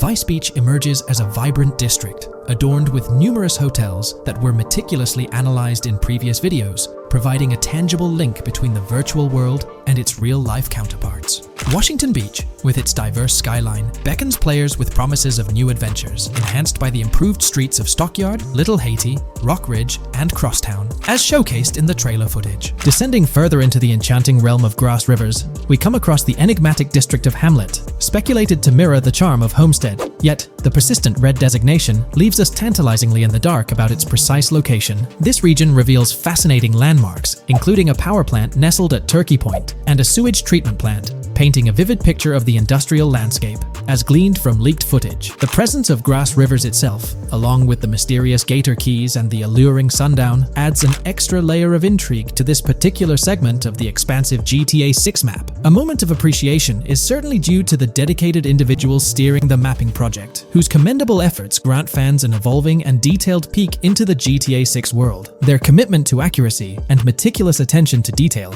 foreshadow an immersive gaming experience, setting the stage for the excitement surrounding the official release. Now, let's delve into a truly mind-blowing comparison that has set the gaming community abuzz. Our gaze shifts to the juxtaposition of Los Santos from GTA 5, Liberty City from the iconic GTA 4, and the highly anticipated Vice Beach from GTA 6. The comparison not only highlights the need for potential adjustments in Vice Beach's size, but also emphasizes the extraordinary density and detail that players can expect. Acknowledging the observed need for a slight enlargement of Vice Beach, the visual impact remains nothing short of extraordinary. The comparison underscores the incredible density that GTA 6 promises, reminiscent of the lively streets and vibrant atmosphere experienced in the streets of GTA 4's Liberty City. Speculation regarding the buildings in Vice Beach, as showcased in the mapping project, heightens the anticipation, with the close proximity of structures promising an unparalleled level of immersion and detail, evoking nostalgia from the beloved GTA 4 era.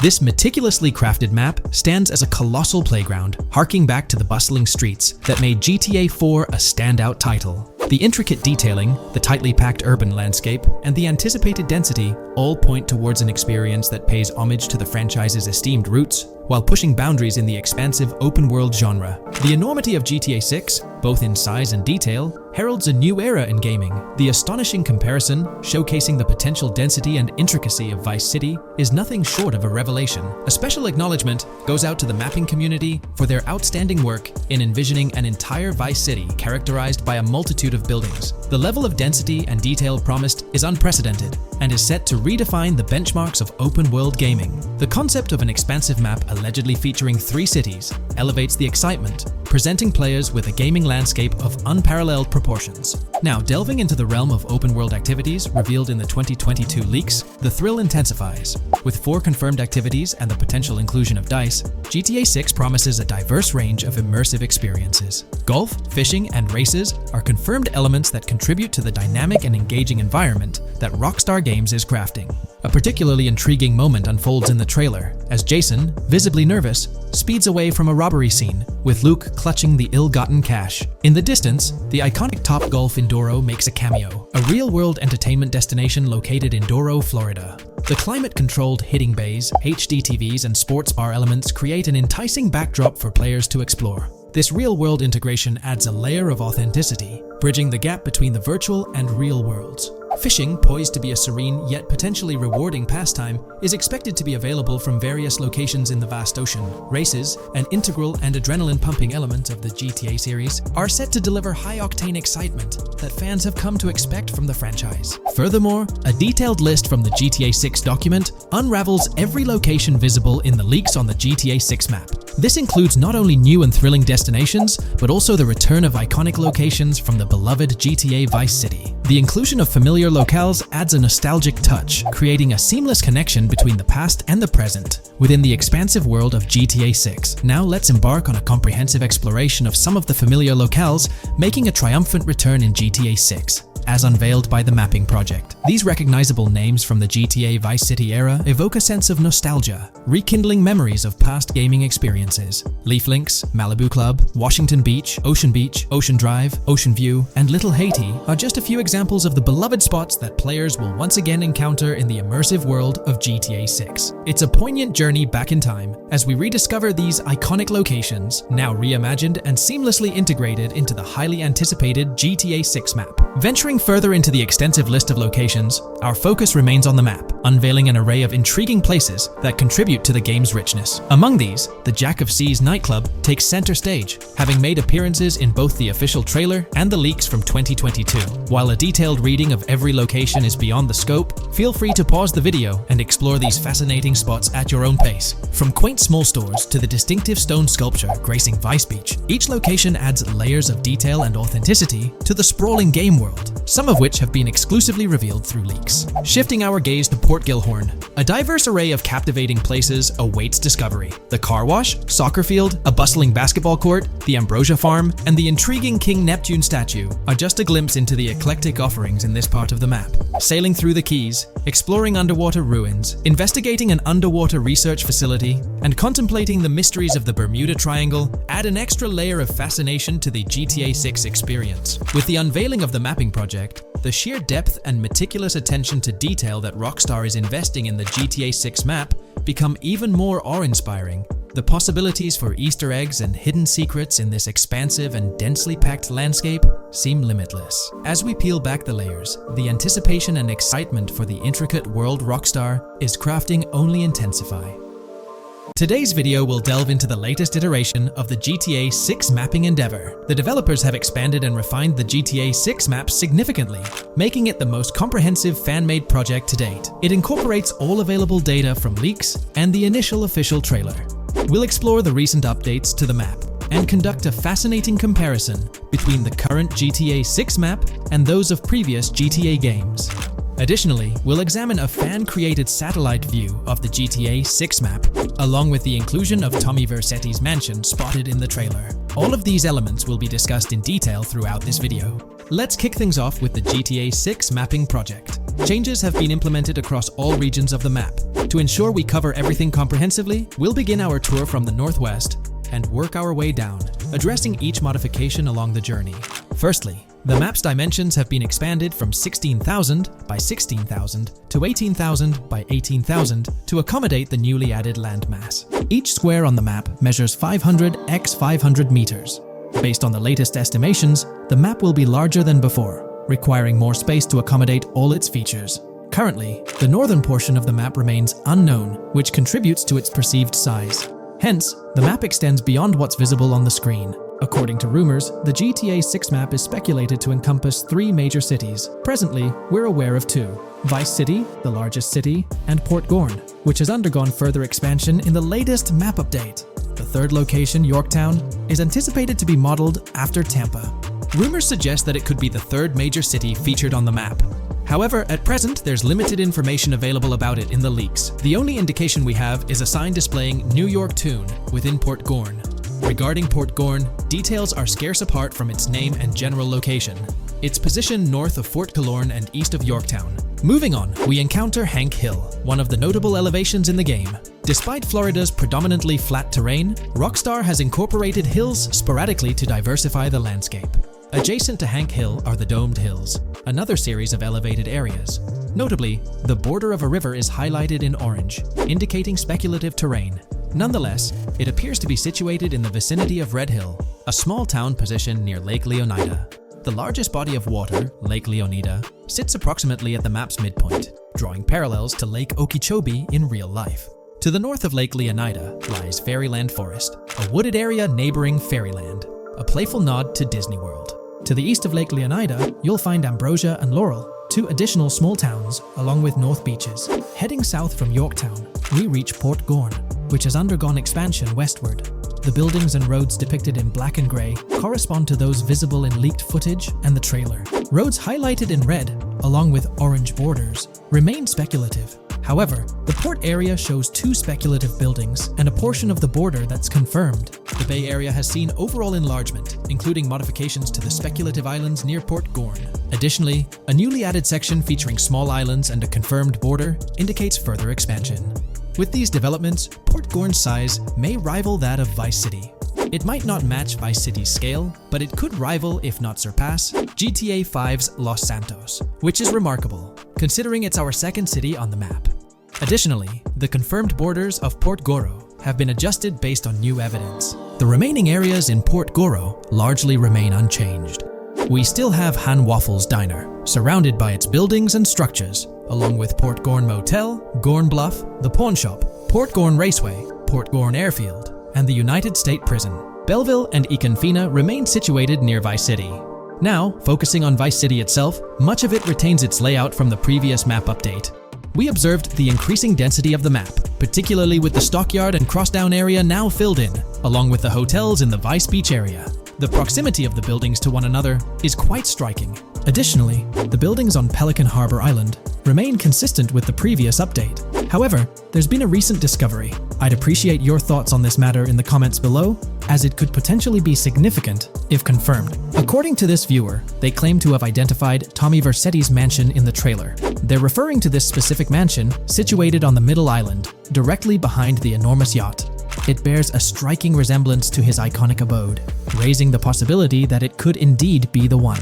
However, it's challenging to make a definitive judgment, since it's nighttime in the footage. It could simply resemble it, but it's difficult to confirm. Nevertheless, it would be fantastic if it indeed makes a return in the game.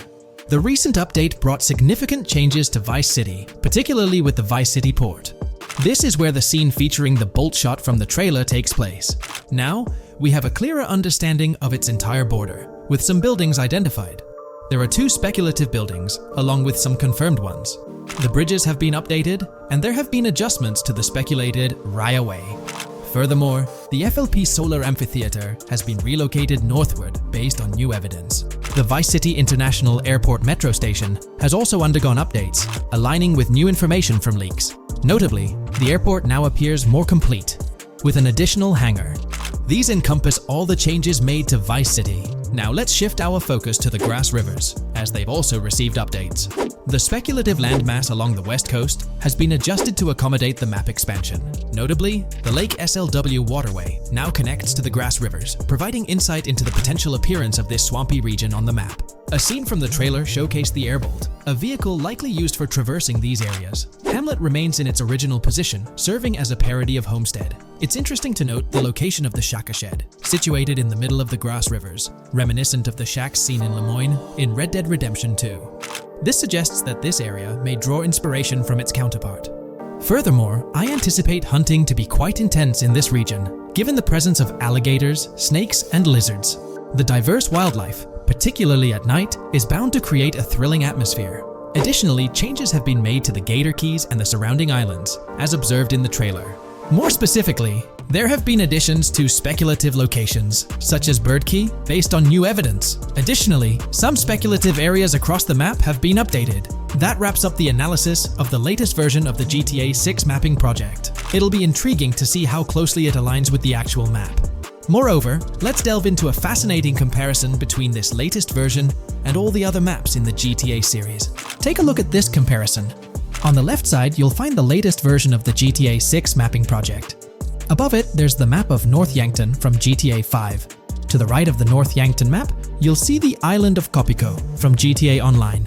Next to Copico, there's the GTA 5 map. Below that, we have the GTA 4 map. Below the GTA 4 map are the maps of Liberty City and GTA 3. And finally, at the bottom, there's the map of GTA San Andreas. One of the first things I noticed is how compact the GTA 4 map appears compared to others. Despite its small size, it boasted greater density than the GTA V map.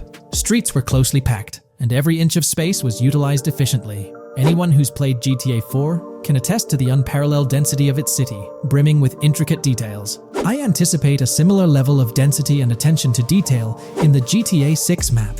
Considering the vastness of the GTA 4 map, despite its modest size, I expect the density in GTA 6 to match, if not surpass, that level. Even though GTA 6 is already approximately twice the size of the GTA 5 map, the addition of intricate details will make it feel even more expansive. Now, let's examine a comparison between the old GTA Vice City map and the latest version of the GTA 6 mapping project. The old Vice City map has been superimposed onto the new one, allowing for a visual comparison of the two. What caught my attention was the size of the GTA Vice City map, which is quite substantial. However, in GTA 6, improvements are expected across the board. There will be more buildings, positioned closer together, enhancing the overall design and creating a denser environment. I also wanted to discuss a map that's been generating a lot of buzz within the community. Someone utilized images from Google Maps to supplement the mapping project. This method offers a clearer perspective on how the game's environment might appear in terms of scale and layout. While this representation may exaggerate the city's size with an abundance of buildings, it provides insights into the length and layout of highways, which have been overlaid with speculative areas. Additionally, looking at Yorktown, despite the lack of details, its size hints at the potential scale of both Yorktown and Port Gorn. Furthermore, the top portion of the map may resemble the depiction, although details remain uncertain. Considering the vast array of features such as multiple airports, cities, small towns, mountains, hills, and swamps, it's evident that GTA 6's map is poised to be the most impressive in the series. There's little doubt that it will set a new standard. Hey there! In this video, we're diving into an upcoming terrain system in GTA 6, brought to you by Rockstar Games. Additionally, we'll explore some cool graphics enhancements like ambient occlusion, global illumination, and material tinting slated for the next GTA. The scoop comes straight from an official patent filed by Take-Two Interactive, Rockstar's parent company. So let's kick things off by checking out the patent titled Method and Apparatus for Enhanced Graphics Rendering in a Video Game Environment. According to Rockstar Games, the rendering of real-time graphics usually happens in a pipeline setup like this one. At the core of it, the process kicks off by handling 3D vertex information, moving on to render pixel-level details like light color and shadows. In the current systems, one or more shaders are employed for this pixel-level rendering. These shaders are essentially programs that operate on the GPU. The challenge in rendering lies in finding the right balance between realism and detail, while ensuring smooth performance, aiming for that higher frame rate. For example, a virtual world should illustrate various terrains that mirror a number of lifelike geographical areas. Each of these terrains can provide unique interactions with a virtual character in the video game. By way of example, a virtual player traveling through sand or snow should leave footprints that are different than the virtual player walking down a concrete sidewalk. However, because of the number of various terrains that need be accounted for, and the unique behavior of each terrain, conventional graphics systems do not have enough processing power to account for dynamic terrain and the associated interaction with players of the game. So, Rockstar Games developed a shader system for efficiently rendering various types of terrain with high realism. Let's take a peek at the system. The world level map, visible in the bottom right, outlines all the different dynamic terrains, such as muddy, sandy, grassy, hard ground, snowy, and more. Take a gander at this world level map showcasing the diverse terrains. Now, let's explore the various dynamic terrain zones within the game world. Using Red Dead Redemption 2 as an illustration, this world level map plays a pivotal role in determining the terrain that players or NPCs interact with. Essentially, it acts as the foundation to generate a trail map. Think of a trail map as a record of all the imprints left behind by characters, vehicles, and other objects, like the aftermath of explosions. Take this image for instance, showcasing how the snow has been altered by the actions of this NPC. Different shaders of the shader system are used for different terrain types and with different trail map types. For example, basic terrains do not require special shaders, while shallow mud terrains can advantageously benefit from a parallax surface shader to efficiently show ruts and tracks in the terrain with a high-detail trail map. As an additional example, deep mud terrain may use a tessellation surface shader to model the ruts and tracks in the mud. You might be aware that in Red Dead Redemption 2, you can leave realistic footprints in the snow and mud. Rockstar explained that they employ two shaders for this effect: parallax maps and desolation. These shaders create a convincing illusion of high-level deformation, where footprints appear on the terrain's surface. In reality, the surface is warped but not physically deformed, ensuring a smooth and polished movement experience. In GTA 6, they're applying the same technique to bring an extra layer of realism. This will be particularly noticeable with explosions, firing RPGs at the ground, walking through mud, or driving vehicles through it, each leaving distinct tracks based on the terrain. RPGs, for instance, will create craters on the ground. This adds a significant level of interactivity, making it feel like you're genuinely impacting the game world in real time. Despite it being an illusion, the result will be remarkably realistic, akin to the snow in Red Dead Redemption 2. To sum it up, this graphics rendering patent encompasses the dynamic terrain, ambient occlusion, global illumination, and material tinting, all exciting new features making their way to GTA 6. Rockstar has invented and patented new graphics rendering systems, which aims to fix some of the problems of traditional graphics rendering systems to make graphics rendering more efficient, thus improving performance and allowing for better, more realistic, and more immersive visuals. Dynamic terrain system. This is a system that records and creates trail maps which make it possible that terrains can be visually deformed when being interacted with in various ways. Players, NPCs, vehicles, objects, and explosions can affect the terrain. For example, leaving footprints or vehicle tracks in sand can be seen in action in Trailer 1. Explosions will leave craters in the terrain as well. It's also possible for certain changes to the terrain to disappear over time. For example, footprints and tracks in mud disappearing after some time, since the viscosity of mud makes it return to its normal state after some time.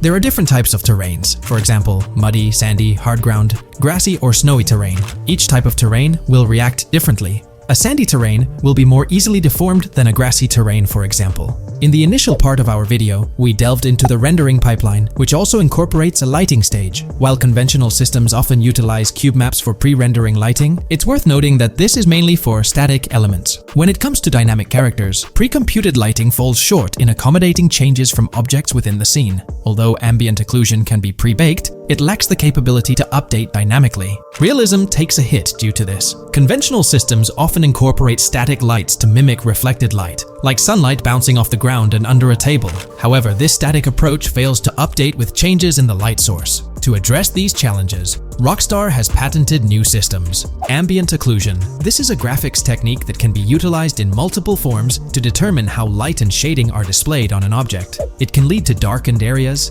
enhanced contrast, and improved surfaces due to this technology.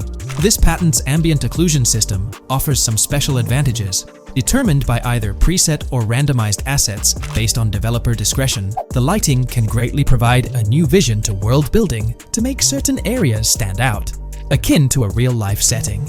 Global illumination. Global illumination is a graphics rendering technique that models how light is bounced off of surfaces onto other surfaces in direct light, rather than being limited to just the light that hits a surface directly from a light source, direct light. Rockstar's system detailed in this patent uses a bounce map that is projected in a top-down fashion to determine reflected light off of the ground.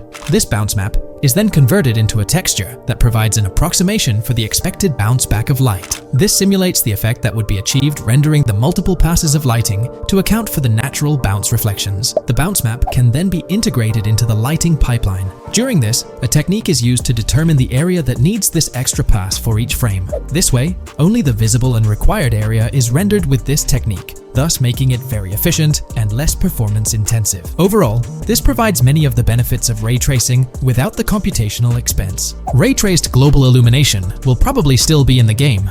For example, Lucia prison clip in Trailer 1. This special system is just a way to render large-scale global illumination efficiently. Now, let's touch on the final problem that Rockstar has addressed through this patent with conventional systems. Finally, as another example, to develop a rich and engaging game world, it is advantageous to populate the world with variations of similar objects. In other words, you do not want every simulated person, cow, gun, car, cart, ship, or animal generated in the game to look the same. Because the 3D model for many of these objects would be identical, variation was traditionally accomplished by creating different texture files to paint a different look on the object. For example, two variants of a cow model could be created, one with a texture to create a brown cow, and the other with a texture to create a black cow. These prior art systems created the desired variety at the cost of artist time, computer memory, and resources to maintain a multitude of different hand-authored variants for each in-game object. To combat this, Rockstar is introducing material tinting. RDR2 had a system that could tint the color of clothes to create far more variations on NPCs. This new patent is an evolution of that system and allows for creating of several in-game object variants from a single model. It can not only modify an object's colors, but other material properties, such as metalness and lighting parameters, or add additional layers to it, such as mud, snow, or dust as well. Envision the extent of customization that awaits in this game. Summing up the official patent for graphics rendering,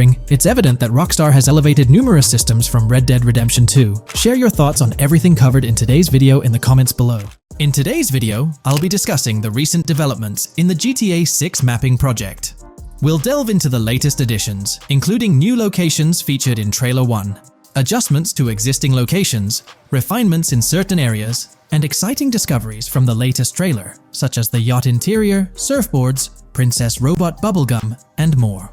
Let's start by examining the mapping project itself. It's been some time since our last update on this front, and there have been notable changes to the map since then. This iteration represents the most recent version of the GTA 6 mapping project, spearheaded by Dupee's Zero R.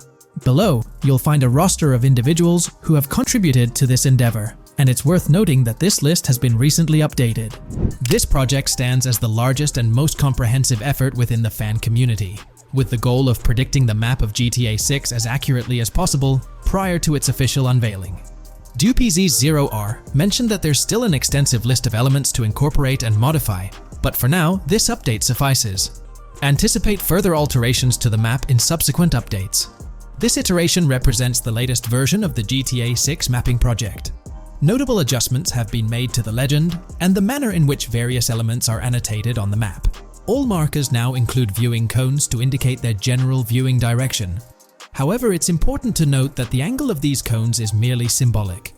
Additionally, speculative location markers have been updated with red outlines to differentiate them from non-location markers.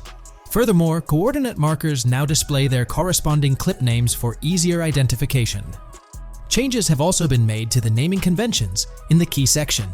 For instance, you'll notice that the markers now include the names of the clips they are derived from. Let's delve into the alterations specific to Vice City. The angles of Rock Ridge and Stockyard have been tweaked to align with calculations/evidence and to better match the coordinates. By observing the outlines, you can see that both the Rock Ridge and Stockyard areas have been subtly adjusted, ensuring a more cohesive layout. There's a noticeable improvement in alignment. A notable update to the map is this section here. Previously, absent features have been incorporated from the edges of one of Rock Ridge's mini-maps, and adjustments have been made to the water's edge in that vicinity, now depicted in dark green to indicate the genuine boundaries of this section of the Vice River. Additionally, several buildings in the Rock Ridge area have been identified, including the Rock Ridge Community Research Center, Miami Police Department, Venture Apartments, Orange and Pink, 7071 Warren Thacker Manor, inspired by Martin Fine Villa, Palace Cafe and Diary, all sourced from leaks. Furthermore, there are two speculative markers outlined in red, representing locations from the trailer. One in Rock Ridge is speculated to be the Hammer Hamlet Ladies location, while the other marks the high roller scene from the trailer. You can find the timestamps for both scenes on the map. Updates have been made to the route of the I-404, incorporating new evidence. This includes adjustments in Vice Beach and the positioning of the road near Rock Ridge. Notably, there have been alterations to the highway section near the airport. Additionally, speculative terrain and building positions in Washington Beach have been revised to align more closely with the evidence. Changes have been made to the shapes and locations of the Ritz-Carlton Bal Harbour, Akoya condos, and Jade Ocean condos. Furthermore, alongside the speculative road and landmass in the Bayfront Heights area, the Y Vice City and Gate/Continental hotels have been included in the Vice Beach vicinity. Additionally, several minor adjustments and fixes have been implemented. Regarding the Vice Beach area, there have been additions of new buildings supported by recent evidence. These include 200 Ocean Drive, 260 Ocean Drive, 1043 Washington Avenue, Beach Park Hotel, and Council Towers North. Moreover, over at Brickell Key Island, two new buildings, Brickell Key 1 and Brickell Key 2, have been introduced.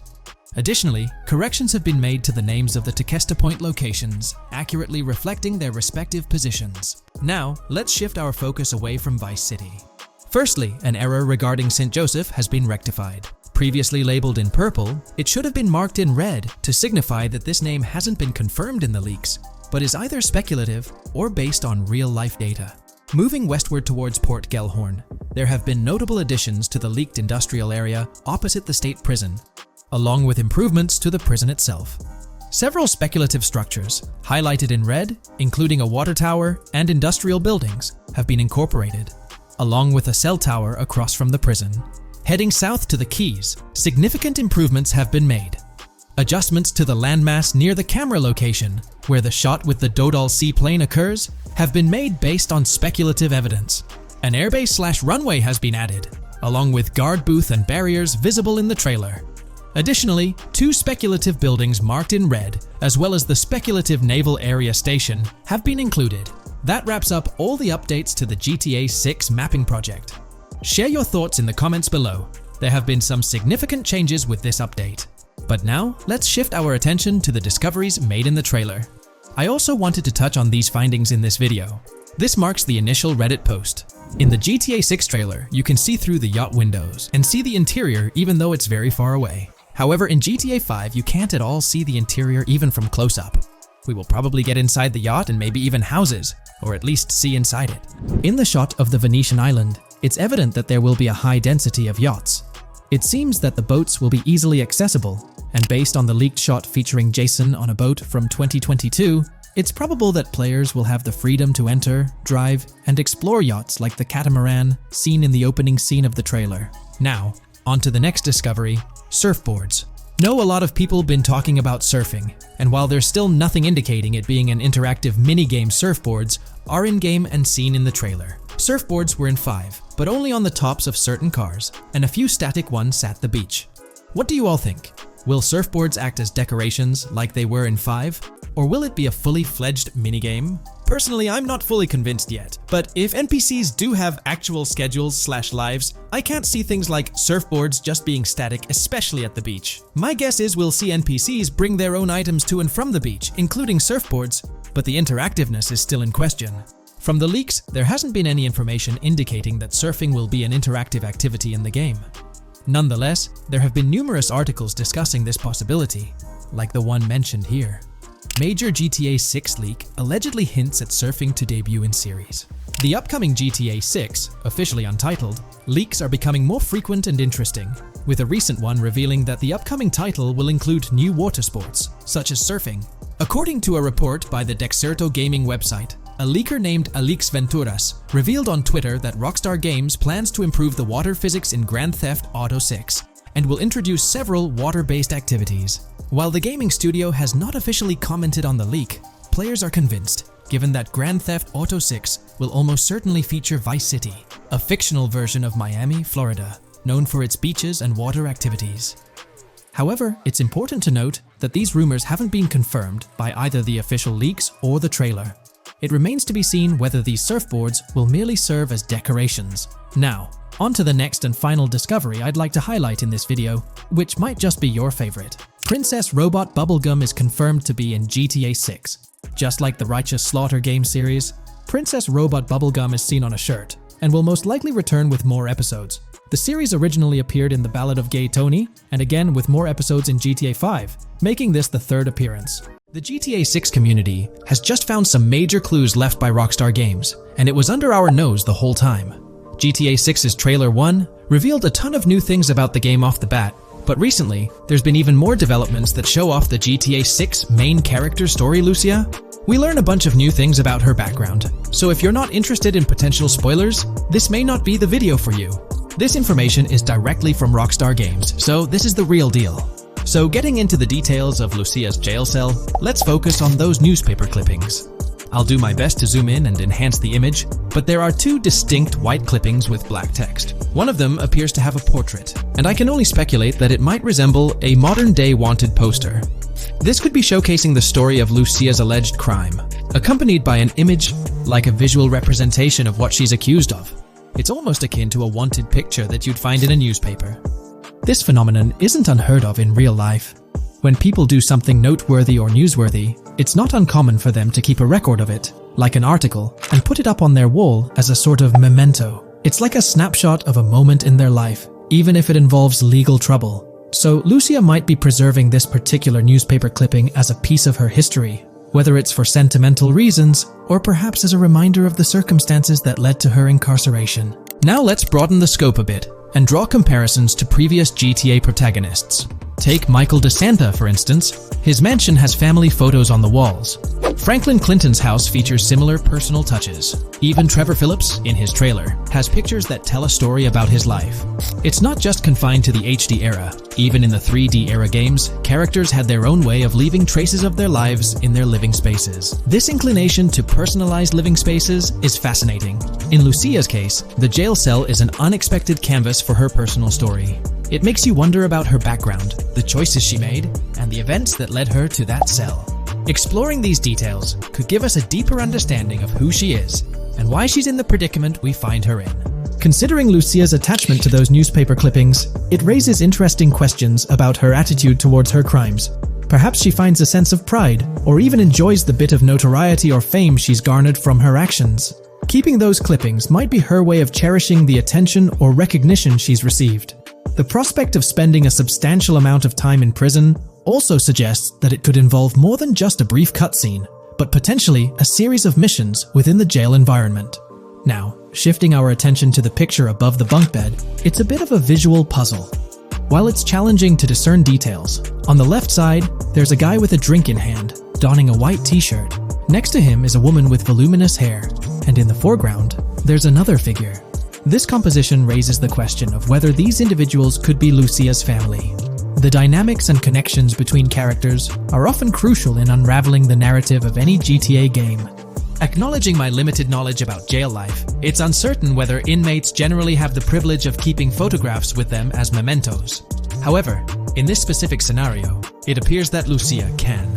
This might imply that the prison depicted isn't a maximum security facility, given the freedom for inmates to keep personal items. While the setting is far from casual, it offers a level of interaction and mobility, allowing inmates to go outside, engage in conversations, sit at tables, and soak in sunlight. The orange jumpsuits signify their status, but the absence of being handcuffed to the ground suggests a certain level of relative freedom. In this context, the allowance of pictures and photographs could offer an additional layer of insight into the characters and their personal connections, providing players with a unique perspective on Lucia's life, both inside and outside the jail cell. Taking a closer look at the latest image, which I've adjusted to bring out more details, there's another intriguing photograph. A guy in an orange shirt catches the eye, positioned alongside two women on the right. The one on the left appears to be sporting a hat and sunglasses, although discerning whether any of them is Lucia remains challenging. They could very well be family members, close friends, or simply individuals from her social circle. Amidst all the uncertainty, Lucia seems notably fixated on reflecting upon her actions and the community's response. Beyond this, it's evident that Lucia maintains a distinct connection with a specific group of people, as indicated by the presence of their pictures in her jail cell. It's not just about her individual experience.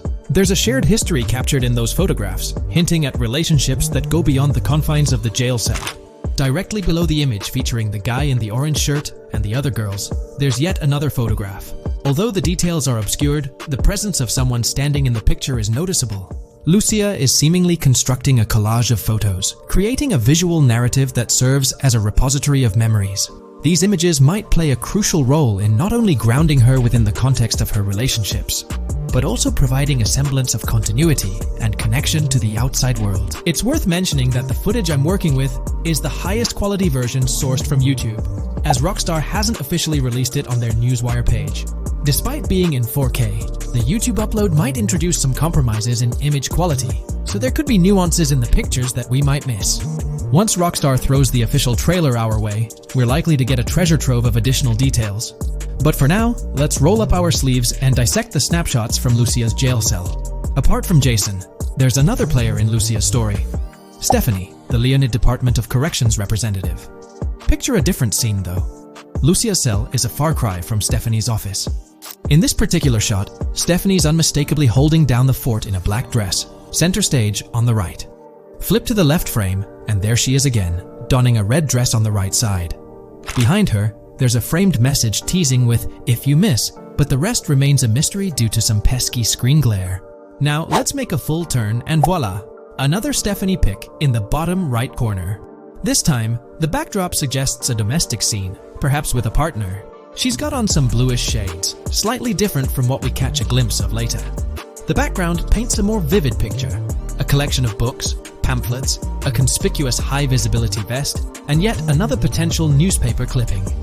Whether it's a routine thing or an anomaly, the jury's still out. So, what's the inside scoop on Lucia's backstory gleaned from her jail cell environment? Well, the state of the jail suggests it's seen better days. Peeling bits off the windows hint at a place with some history. That initial shot with the barbed wire strongly implies it's not a newly minted spot.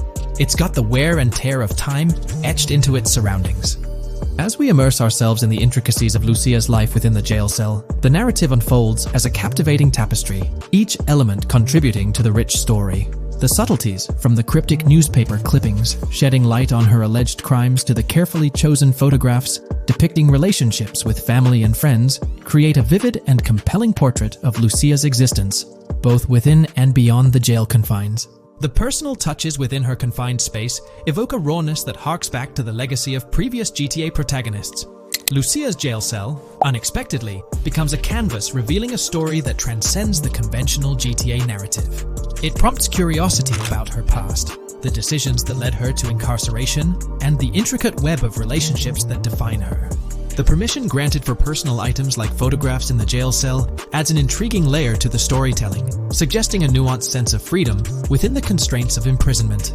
Lucia's attachment to these items, whether they be newspaper clippings or family snapshots, beckons players to ponder her perspective on her own actions and the recognition she may have garnered.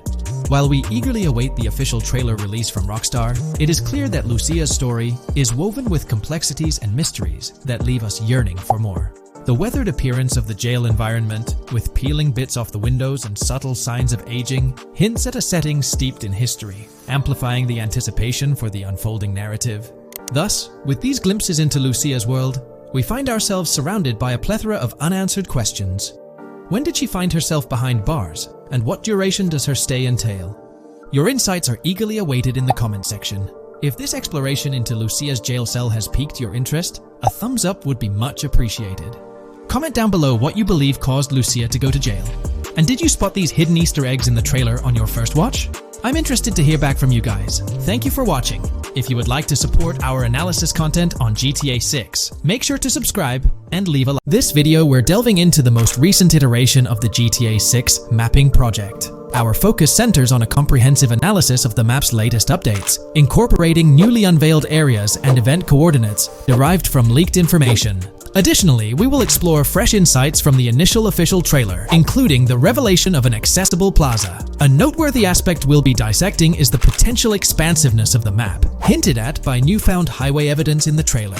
Furthermore, we'll examine a conceptual representation illustrating the potential magnitude of the GTA 6 map. The trailer also provides a glimpse of Starfish Island, a detail we'll thoroughly cover in today's session. Let's initiate our examination by diving into the GTA 6 mapping project. For those not aware, this stands as the most extensive and refined community-driven mapping endeavor, aiming to deduce the GTA 6 map with the utmost accuracy. This endeavor leverages evidence from leaks and the primary official trailer.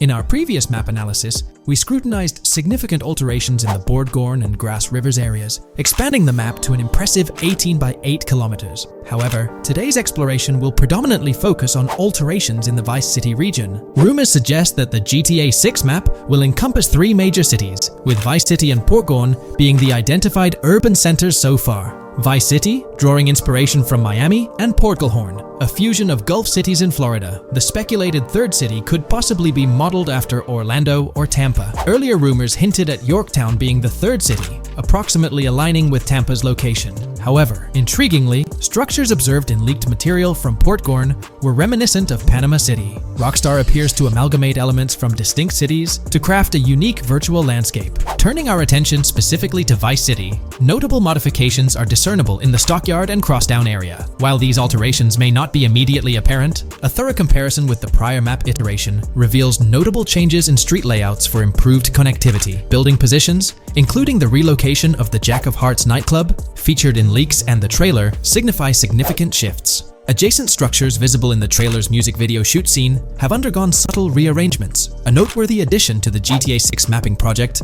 encompasses events gleaned from leaks, introducing a dynamic layer to our understanding of the evolving landscape. At present, we've pinpointed 4 events on the map, marked by light blue dots. These events include the missing persons poster at the liquor store, the big cat cage roof at Everyday Art Elephant, and the Everyday Art Sidewalk Creep, all clustered around the Crosstown SL Stockyard area. Meanwhile, there have been notable changes in the Vice River area, with some buildings rearranged and brought closer to the river. The overall shape of this area has also been altered, and a new marina building near the airport has been introduced, based on recent evidence. Another significant alteration concerns the incorporation of Ica and Belleville into Vice City. While their status remains speculative, with their names displayed in red, Ica is purportedly inspired by Alapata, a neighborhood in Miami-Dade, while Belleville draws parallels with Brownsville. Formerly perceived as small towns on the outskirts of Vice City, they're now considered part of the Vicedale neighborhoods, following fresh evidence. This reclassification potentially places scenes like the police officer pursuing the overweight individual in the Belleville neighborhood.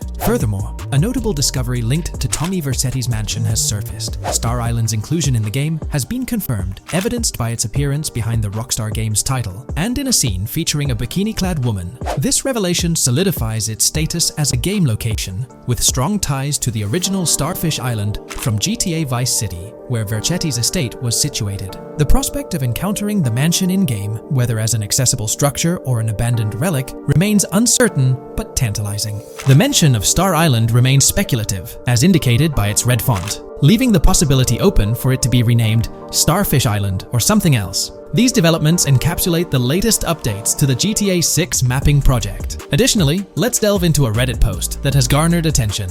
I'm still very intrigued by the prospect. This is a full accessible plaza.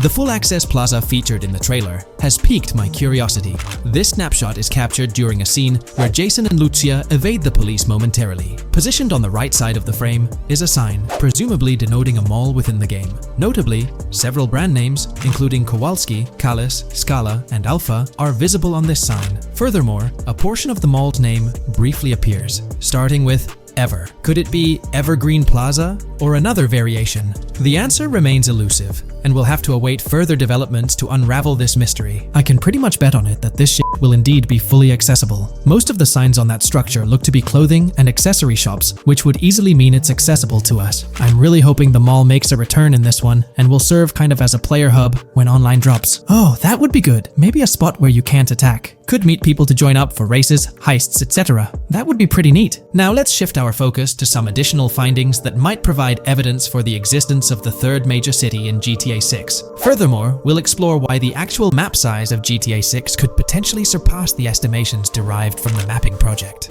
Possible map length. Since we don't know what's in the northern part of the map, and we're not sure if it ends where the current mapping project suggests, I thought the map could look something like this. I get that a map like this might be 4 times bigger than GTA 5, so it could be a lot, but we can't be sure about Rockstar's plans. I also think so, because on the east coast of the current map, we have Vice City's predicted beach areas going almost to the very top. Kind of feels like the map shouldn't just end there. And if Port Gellhorn is based on Fort Myers, then maybe Tampa and Orlando could be there too. But with the current borders, there's not enough space even for a small town. Also, shaped like this, the map would resemble actual Florida more. What do you think? Now, here's something to ponder. If the map indeed resembles this depiction, it would be quite astonishing. It's intriguing how the leaks have remained silent about the northern portion of the map. I'm curious to hear your thoughts in the comments. How far north do you speculate the map extends? Do you reckon it's just slightly beyond what's revealed in the mapping project? Or could there be a substantial unseen territory? Shifting gears, let's delve into a significant discovery.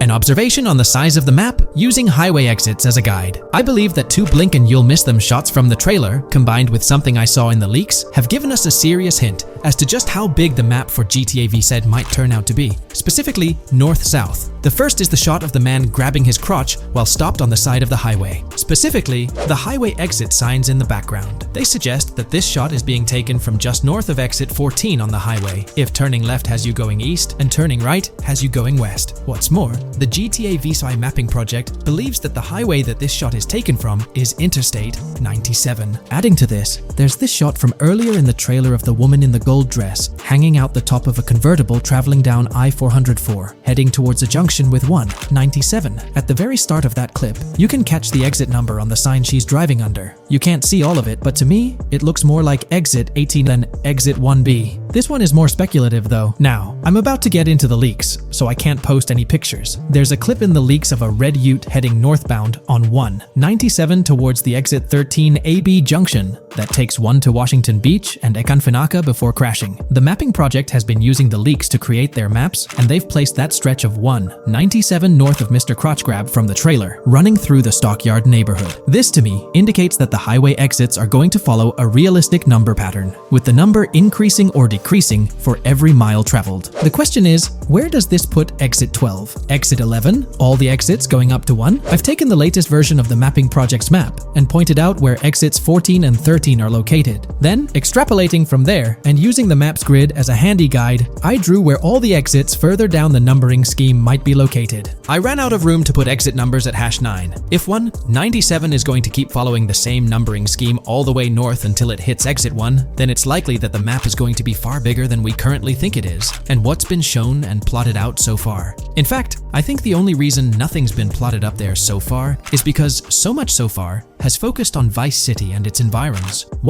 404.2 could wind up running just as far north, allowing for a few extra miles and exit numbers to accommodate it crossing the Everglades grass rivers before turning north, as I-75 in real life does. Bottom line, the map for this game is going to be enormous. There's been some chatter among you all about another potential scenario, the possibility of I-97 serving as a loop highway encircling the map's perimeter, similar to GTA 5. While this is a valid consideration, I've largely dismissed it due to a straightforward reason. As previously mentioned, I-44 boasts exit numbers and highway markers that suggest its considerable length, likely extending westward until it reaches the Gulf of Mexico before veering north, mimicking the real-life trajectory of I-75. If the map's northern boundary remains close to its current cutoff point and I-97 extends west and south extensively, then it's plausible that I-44 would mirror this pattern in the opposite direction. While the notion of two loop highways isn't entirely implausible, it could potentially introduce redundancy. Additionally, in GTA 5, the loop highway wasn't simply labeled under one name. The segment along the coast was dubbed the Great Ocean Highway, while the inland stretch traversing the desert was referred to as the Sonora Freeway. Moreover, within Los Santos, various freeways possess distinct names and numbers, even when merging seamlessly, such as the Del Perro, La Puerta, and La Mesa freeways. My hypothesis currently is that there is a loop highway, but that one, 97 and I-404, are two halves of it. They both start in Vice City and intersect in Crosstown. 197 runs up the Atlantic coast. 404 runs west through the grass rivers, and then turns north to run up the Gulf Coast, and they both meet at a point further north. Whether that point is a city, a smaller town, or something else, that is still unknown. Feel free to drop your thoughts in the comments regarding everything covered in today's video, particularly this astonishing discovery. There's substantial evidence hinting at a larger map size, but I'm eager to hear your input, so don't hesitate to leave a comment below. Alright, so in the GTA 6 trailer, there's this moment where this girl in a white bikini gets everyone talking, debating whether she's Lucia or not. She's chilling near this pool, taking in the Vice City skyline, and then she turns around. And let me tell you, there's a bunch of stuff to unpack there. Her hair moves all natural-like, swinging around as she turns. She's got these big hoop earrings, cool purple sunglasses, rocking a purple lipstick, and check out those nails, French tips. Oh, and there's this bracelet on her left wrist that catches the eye too. Now, here's the deal. Some folks are saying, nah, there is absolutely no way that is Lucia, or it just doesn't cross anyone's mind. Their argument? She looks different from how Lucia appeared in other shots, especially in that jumpsuit and during the whole crime spree with Jason. But hold up, there's a good chance that in GTA Online, customization's gonna be off the charts. Need a different haircut? No biggie, just swing by the in-game salon. Problem solved. So, who knows? This bikini girl might just be a customized version of Lucia with a whole new look and vibe. By the way, I'm holding a monthly giveaway for a PlayStation 5. You just need to subscribe and you're entered. Now, back to the video. I'm pretty confident that it won't cause much trouble, just like in GTA 5 or Red Dead Redemption 2. It feels like they'll let us switch up our characters' hairstyles again, which is pretty cool. Now, about this scene, it looks like it's happening at a totally different stage of the game. At the start, Lucia's all locked up in jail, doing those petty crimes and all. But in this snippet, she's looking like she's hit the jackpot. Loads of success and riches. There's more to this in the trailer, giving us a peek into what a thriving Lucia might look like. She's sporting a different hairstyle, dressed to the nines, hanging out in a fancy car with Jason behind the wheel. And to top it off, the girl's getting her photos taken by the paparazzi. Some folks out there are betting that this bikini girl is gonna be the face of Rockstar's marketing strategy.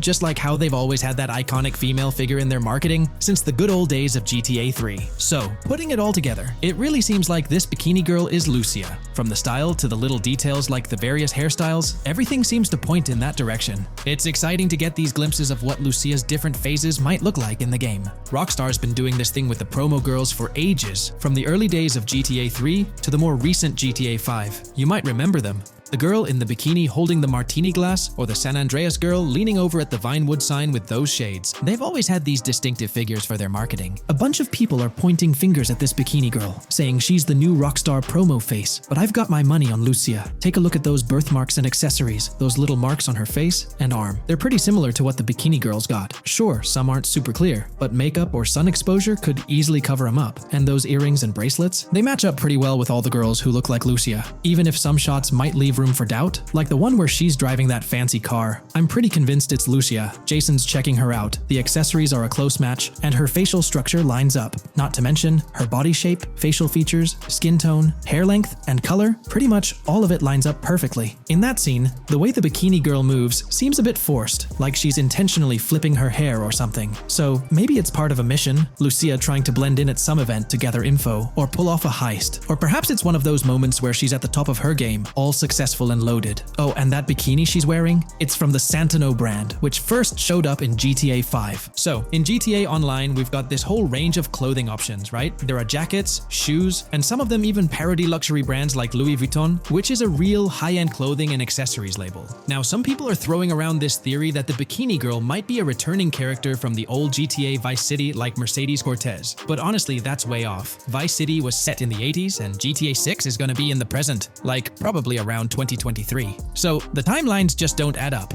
Even though this bikini girl looks a bit different and acts a bit like an influencer, I'm pretty convinced she's Lucia. She's got those same body features and face structure as Lucia, and Lucia's a game changer as the first leading lady in modern Rockstar games. Before her, female characters mostly played supporting roles or were just NPCs in GTA games, never the main focus. Rockstar tends to put a lot of effort into their main characters. The little differences like the sunglasses or lipstick don't bother me much. We know there'll be in-game stuff you can buy, like accessories. And hey, being able to change hairstyles was a big deal in games like Red Dead Redemption 2 and GTA 5. So I'm pretty confident that the girl in that white bikini on that Vice City rooftop is Lucia. But yeah, I get it, there's gonna be a lot of chatter and debate. Remember the crazy theories from past GTA trailers? Like people saying the homeless guy was Nico Bellic, or that Michael was an older Tommy Vercetti? It's always possible I might be wrong. But to me, it all seems to point to Lucia here. Let me know what you think about Lucia in the comments below. Is she really the white bikini girl or not? I'd love to hear your thoughts down there. If you enjoyed this video, a thumbs up would be cool. And hey, if you're new here and want to stay updated on all things GTA and Rockstar games, consider hitting the subscribe button. Also, click that notification bell, because sometimes YouTube acts up, and the bell helps you stay in the loop with new videos. Anyway, thanks for watching, folks. Take care and catch you in the next video.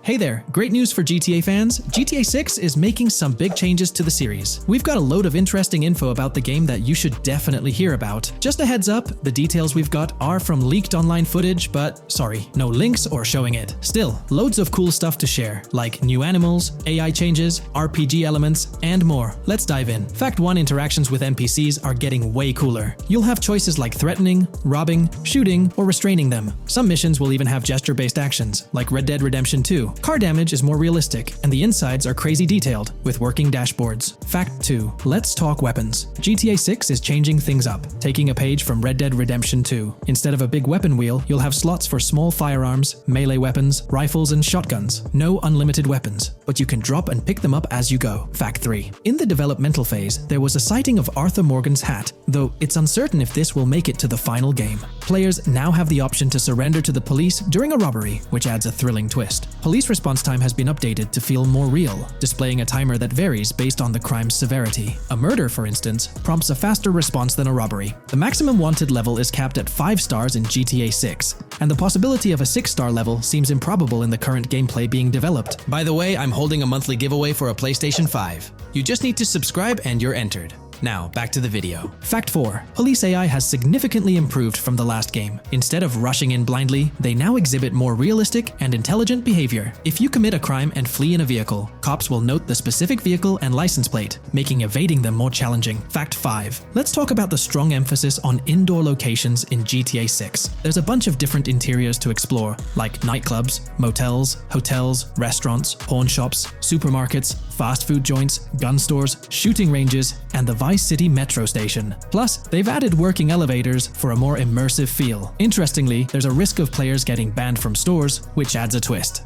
Fact 6. Moving on to the characters. GTA 6 introduces 2 protagonists, Jason, played by Brian Zampella, and Lucia, portrayed by Alexandra C. Echevarri, who happens to be the franchise's first playable female character. You can switch between them instantly. They're also a couple, drawing inspiration from Bonnie and Clyde. Fact 7. Clothing in the game behaves realistically. You can wear accessories like sunglasses, watches, wristbands, and hats in different ways. The detail is pretty cool, with sweat, dirt, and wrinkles adding to the realism. Fact 8. GTA 6, internally dubbed Project Americas, had a codename during development, like GTA 5, called Rush, and Red Dead Redemption 2, Bonnier. Originally, the plan was for a bigger map covering North and South America, but changes in Rockstar's approach scaled it down. Still, it's shaping up to be a memorable experience with its features and locations. Fact 9. GTA 6's map is officially bigger than GTA 5. This time Vice City takes the spotlight, a Miami-inspired area with its surroundings, giving players a vast and diverse landscape. There's even a lake in one of the videos that hints at a significant part of Florida being in the game. Fact 10. Hold on to your seats. The jetpack's back. Shooting out of cars is on the cards too, adding more thrill. And get this, GTA 6 introduces 18 brand new vehicles to the franchise. Fact 11. In GTA 6, you'll bump into various events, like random mugger encounters and NPC-hosted yard sales. There are hints at riding events, which could mean horse riding, maybe even involving the Red Dead Redemption 2 team. Fact 12. New firepower alert. The spear gun's making its first appearance, letting players shoot underwater spears at their targets. Plus, there's a bunch of gear you can use, like binoculars, cut-off tools, flashlights, immobilizer bypasses, slim jims, USB drives, tasers, zip ties, and auto dialers. Fact 13. The game has RPG stuff like weight and muscle management, seen in the Spool Couple Workout Challenge. Leaked footage showed Jason and Lucia's apartments. For example, Jason's place has a bathtub for in-game baths. Fact 14. Rockstar's planning to add new missions and cities regularly after GTA 6 launches. Whether this is for online or story mode isn't clarified yet. Expect an improved cover system, better than what we've seen in other Rockstar games. Fact 15. Make sure not to overlook the Kingston Hotel. It's a lively spot with pool parties and live music, making GTA 6's world even more vibrant. Fact 16. GTA 6 gets more interactive with working CCTV cameras that you can wreck. Be wary of cop traps, spots where cops wait to nab you, and be prepared for intense moments with dirty cop shakedown events. Fact 17. As part of the immersive feel, the game includes DUI sobriety tests, but it's unclear if they're for the player character or random NPCs. Rockstar's focus on detail shines, even with fully working gumball machines in the game. Fact 18. The gunplay in GTA 6 resembles what we've seen in Red Dead Redemption 2 and Max Payne 3. It might be worth giving those games a shot before GTA 6 comes out, if you haven't already. And activities? GTA 6 is loaded with options, from fishing and crazy golf to basketball, football, and soccer. There are gyms to work out in, a yacht club, and even a racetrack. Fact 19. Get ready for a modern-day setting, post-GTA 5 events. The game is meticulously detailed, recreating many Miami landmarks like a grand tennis court, a bustling football stadium, and a vibrant amphitheater. The map includes an airport and a functional tram system with an airport stop. And that's not all. The Florida Keys and a swampy region, the grass rivers reminiscent of the Everglades, are part of the game. Players can ride swamp boats in this area. Fact 20 weapons are diverse in GTA 6. You've got melee options like golf clubs, pool cues, crowbars, and bats, along with a range of firearms from pistols to snipers and RPGs. You can even customize how your character holds weapons. Plus, there's a bunch of throwable stuff like grenades, molotovs, and even golf balls. Fact 21. One major upgrade in GTA 6 is NPC behavior. NPCs will come in different sizes and shapes, and their reactions will feel super real. If you wave a gun around, folks nearby might freak out. The The game's also getting an intense injury system, including concussions. Fact 22. Next up, the amazing visuals and new features. Your character will grow facial hair naturally over time. Plus, the GTA 6 world will have a social platform called What's Up, kinda like a fun version of WhatsApp. And good news for fans, spoof versions of social media like Life Invader, Facebook, Bleeder, Twitter, and Snapmatic, Instagram are making a comeback. Fact 23. Now let's talk about our main characters, Jason and Lucia, each with their own and a shared inventory. Your inventory can carry various items like wine, soda, and fruit. Also, there's a duffel bag system for easy transportation of supplies and weapons. Fact 24. Rockstar's being more cautious in storytelling, steering clear of offensive jokes, and being considerate about groups that might feel targeted. The story goes through chapters, like Red Dead Redemption 2's approach. Fact 25. GTA 6 is loaded with side activities, from backyard wrestling and racing to UFO events and beach bonfires. Small stuff matters too, like picking up cans from the ground. Jason and Lucia, the main characters, have special abilities similar to those in GTA 5. Fact 26. Jason and Lucia's safe house is a motel, a hub for their activities. The game's world has various street gangs, each with its own vibe. Characters have different personalities like romantic, cool, pragmatic, chaotic, and pragmatic cool. Fact 27. Gameplay tweaks in GTA 6 include the ability to zip tie NPCs for stealth elements, and the option to carry bodies, adding depth to stealth mechanics. Fact 28. Robberies are a big deal in GTA 6, ranging from big heists to smaller scores. You've got easy scores like hitting bingo body shops, burnout skirts at Cafe Caraway, clothing stores, food trucks, massage parlors, and more. And now, there's even the chance to rob shipping containers, which adds a whole new level of excitement. Fact 29. Gameplay is stepping up. For the first time in GTA, you can crouch and go prone, bringing in some tactical vibes. RPG elements are also in, with hints about hunger leveling and animal interactions, adding depth to the game. Fact 30. Excitingly, the Malibu Club and Ocean View Hotel are back in GTA 6. There are hints at events like Lost at Sea Island Camp and Lost Plane, suggesting possible island scenarios like Guarma from an earlier game. Fact 31. While exploring, you'll meet loads of wildlife, alligators, bears, boars, dogs, snakes, raccoons, birds, frogs, bald cats, and rodents. You'll also spot symbols for plants and toxic waste around the game. Fact 32. In the game, watch out for the Scarface crime scene, maybe a nod to Tony Montana as an Easter egg. There's also a murder mystery called Missing Tourists. Plus, spots for campers are scattered around, hinting at the chance of owning a camper van later. Remember, these details are from development footage, so they might change before the final release. Still, they give us a great peek into what Rockstar's cooking up for GTA 6.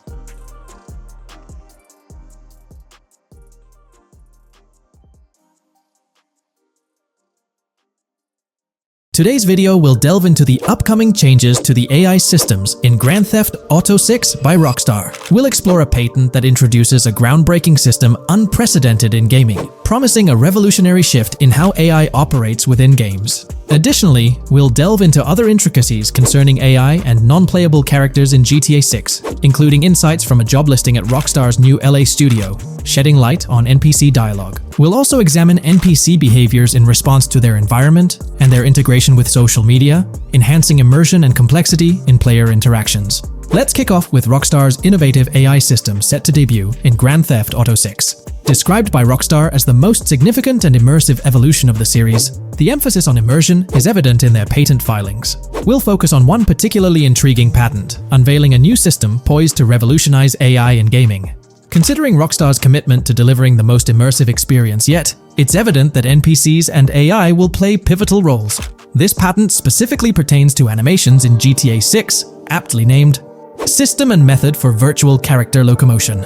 Back in 2020, Rockstar Games unveiled an innovative system that will debut in GTA 6. Now, the details might sound a bit complex, but essentially, this patent outlines a fresh approach to animating characters and imbuing them with dynamic intelligence. These characters will now possess a kind of virtual brain, allowing them to react to their environment, other NPCs, weather, and even their mood, influencing their animations on the fly. Before this advancement, each character's animation had to be painstakingly recorded in a studio equipped with motion capture technology. This process involved attaching markers to actors' suits and compiling animations into what's called an animation tree. This method was resource-intensive, limiting the variety of animations Rockstar could include in their games. For instance, in GTA 5 and Red Dead Redemption 2, each NPC had its own animation tree, containing all their actions. Animation trees essentially stack animations, blending them together seamlessly and transitioning between them based based on player input and in-game conditions. Additionally, motion matching, a feature seen in GTA 5 and RDR2, automatically selects animations based on player actions and the surrounding environment. This results in fluid and lifelike character movements, such as running while shooting, creating a more immersive experience for players. With GTA 6, Rockstar introduces an innovative system designed to optimize resources and streamline animation data. This approach allows for more content within the game while offering a broader array of animations. It shares similarities with motion matching but diverges in its utilization of a new framework. Rather than relying on conventional animation trees, character animations will be predominantly data-driven, adapting dynamically to environmental cues. These animations will be categorized into distinct motion types, representing unique character styles. Each character will possess a designated motion type, enhancing the depth and realism of their movements. As an illustration, let's consider various states such as tired, injured, and normal, each corresponding to a set of animations. Additionally, every character will possess their own blackboard, a virtual representation of their current state and surroundings. This blackboard stores crucial data including the character's condition, location, weather, temperature, and more. Utilizing this information, the game's code dynamically selects appropriate animations or styles for the character, enhancing their responsiveness to the virtual world. For instance, in the Ocean Drive scene from the trailer, we observe a character seated on the sidewalk. As a group of NPCs pass by, he attentively observes them, reacting accordingly to their presence. With this system, the gameplay experience is poised to become even more immersive. It will prioritize environmental data, including the presence of other NPCs and vehicles, alongside factors influencing the character's mood. Consequently, NPCs will exhibit previously unseen levels of reactivity, shifting focus to a noteworthy job listing from Rockstar's recruitment opportunities. Last year, Rockstar opened a new studio in Los Angeles. From what we know, it's purely a new motion capture studio, so they have another one besides the one in New York, mainly to record NPC dialogue probably. This discovery confirms that. I checked Rockstar's careers page just now, and there's a job offer at Rockstar LA for Associate Writer Pedestrian and Ambient Dialogue. This could indicate that they are still writing and recording GTA 6 NPC dialogue right now. This suggests that the development team is currently engaged in scripting and recording NPC dialogue for GTA 6. You can find the specific responsibilities outlined in the job description provided. It says, write funny, character-driven, and unique dialogue for our ambient population. Work with key stakeholders to understand and support the technical requirements for player-led, dialogue-based interactions with our ambient population. Provide exciting dialogue that works within the strict constraints of a complex game system. Undertake self-motivated research and leverage that research to enrich your writing. Understand and match the tone of our games. This underscores the commitment of Rockstar to ensuring that GTA 6 remains true to its franchise roots. Aligning NPC dialogue with the established GTA universe bodes well for the game's authenticity. Shifting gears to another aspect related to NPCs, let's delve into how they'll integrate with social media. Not only will NPCs exhibit more lifelike behaviors and interactions with their surroundings, but they'll also engage with social media platforms, a novel addition to Grand Theft Auto 6. Here's a rundown of the phones observed. NPCs will be equipped with various phone models, as evident from both images and the trailer. Notably, NPCs will actively engage with their phones, which boast fully functional cameras and displays, an improvement over GTA V. For instance, in a scene from the trailer set on Ocean Drive, an NPC can be observed capturing photos or videos with their phone. The displayed imagery accurately reflects the NPC's point of view, suggesting the possibility for NPCs to record and share in-game content on the virtual social media platforms. Let's delve into an intriguing Reddit post that delves into this aspect further. Here's why NPC-recorded TikToks aren't as far-fetched as you think. A common speculation point I see on this subreddit is the potential for NPC-recorded TikToks for the game's social media that was teased in the trailer, like someone filming you commit a crime and you later seeing that post online. Many have dismissed this as far-fetched in terms of development complexity, but I wanted to discuss why it's plausible. Firstly, I think we've already seen a system that could serve as a base for building a TikTok-like system, the Instant Replay, Rockstar editor from GTA 5. Given this game is more of a sandbox with physics rather than a competitive shooter, where replay systems are typically seen, it's even more impressive to consider this system in GTA 5. It accurately records and replays events just as they happened, with every car, ragdoll, etc., moving just as it did originally in the moment. The tech behind this isn't actually recording like a camera and replaying, it's really just recreating it, which again makes it impressive how much time Rockstar put into it, making it accurate. To me, this feels like what could be used as a base for a system where NPCs record their own videos from their perspective. This next thing is something I could have sworn I remember hearing long ago, but can't seem to find, and was hoping someone on here remembers too. Back before GTA 5's launch, there were details revealed through various interviews, magazines, etc., and I remember hearing or reading something about being able to watch your own crimes on Weasel News on the TV. This obviously didn't end up in the game, but there is a slight remnant of it in GTA Online. Am I the only one who remembers this being mentioned for single player though? Maybe my mind is playing tricks on me. Anyways, this last point is actually from the trailer, at the 0:33 mark. In this scene, we see a lot of NPCs hanging out on a busy street, and one NPC in particular recording on his phone. As we know, Rockstar's trailers are always all in engine, no CGI cinematics, so I think it's worth noting that it looks as if his screen is accurately showing what he's looking at. My screenshot is zoomed in, but if you got Hatmark on the trailer, you can see it matches up to what he's looking up at. Could this be a hint towards said system, or just a nice detail? Rockstar has a reputation for delivering what they showcase in their trailers, often exceeding expectations. Their dedication to enhancing NPC interactions in GTA 6 underscores their commitment to creating a vibrant and authentic game world. I'm curious to hear your thoughts on these developments. Feel free to share your opinions in the comments below. GTA 6 has been announced, and it's caused a whole bunch of rumors to swirl around. We've got a list of stuff that's actually confirmed for the game, so let's dive in. Now, the game isn't coming out anytime soon. Rockstar Games is still working hard on it, but thanks to some leaks, we've got some inside info on what to expect. We're talking vehicles, game physics, and the main characters, Lucia and Jason. Plus, we've got details on the map, the huge open world, activities, and all the weapons you can play with. There's also a bunch of cool stuff going on with NPC AI, RPG elements, and some new gameplay features. People are pretty hyped about all this, and they're chatting up a storm about what GTA 6 is going to be like. Now let's check out the vehicles in the game. The GTA forums did a solid job gathering this info, so shout out to them. So we've got confirmed vehicles like the Blista Compact, Ocelot Locust, and something that looks like a 90s Buick Skylark. By the way, I'm holding a monthly giveaway for a PlayStation 5. You just need to subscribe and you're entered. Now, back to the video. There are a bunch of other cars too, without official names, like a 90s Chevy Caprice, a 2016 present Chevy Malibu, a Chevy Sonic, and a 2018 to 2022 Honda Accord. Rockstar usually gives these cars funny names. Other rides include the Albany Primo, Benefactor Shafter LWB, something that's like a mix of Ford Explorer and Tahoe from the 90s or 2000s, a 2018 present Toyota RAV4, with Lexus NX vibes and a Mercedes grille, the Pegassi Tauros, a 1980s Jeep CJA Scrambler, a 5th Gen F150, a G20 conversion van, a Brute Camper, a Vapid Speedo, H5 Mixer, Metro Mover, D-Class Sheriff SUV, Mobatsu Sanchez Livery, Nagasaki Street Blazer, a 1970s Ford Ranchero, a 1971 Buick Estate, an Albany Emperor, D-Class Turbo Sabre, Yoga Classic, the Contender, and Sadler. And don't forget the Slam Van Pickup, Bobcat XL, an updated Regina, Alpha, Gauntlet Classic, Moonbeam Helion, Boxville Go Postal, an unknown Albany car that's based on a 1959-60 Cadillac, a Rebel, some Asian sedan, Ferrari or Feroci, Baller, Novak, Buffalo STX, Alpha and Feudo, a Benson,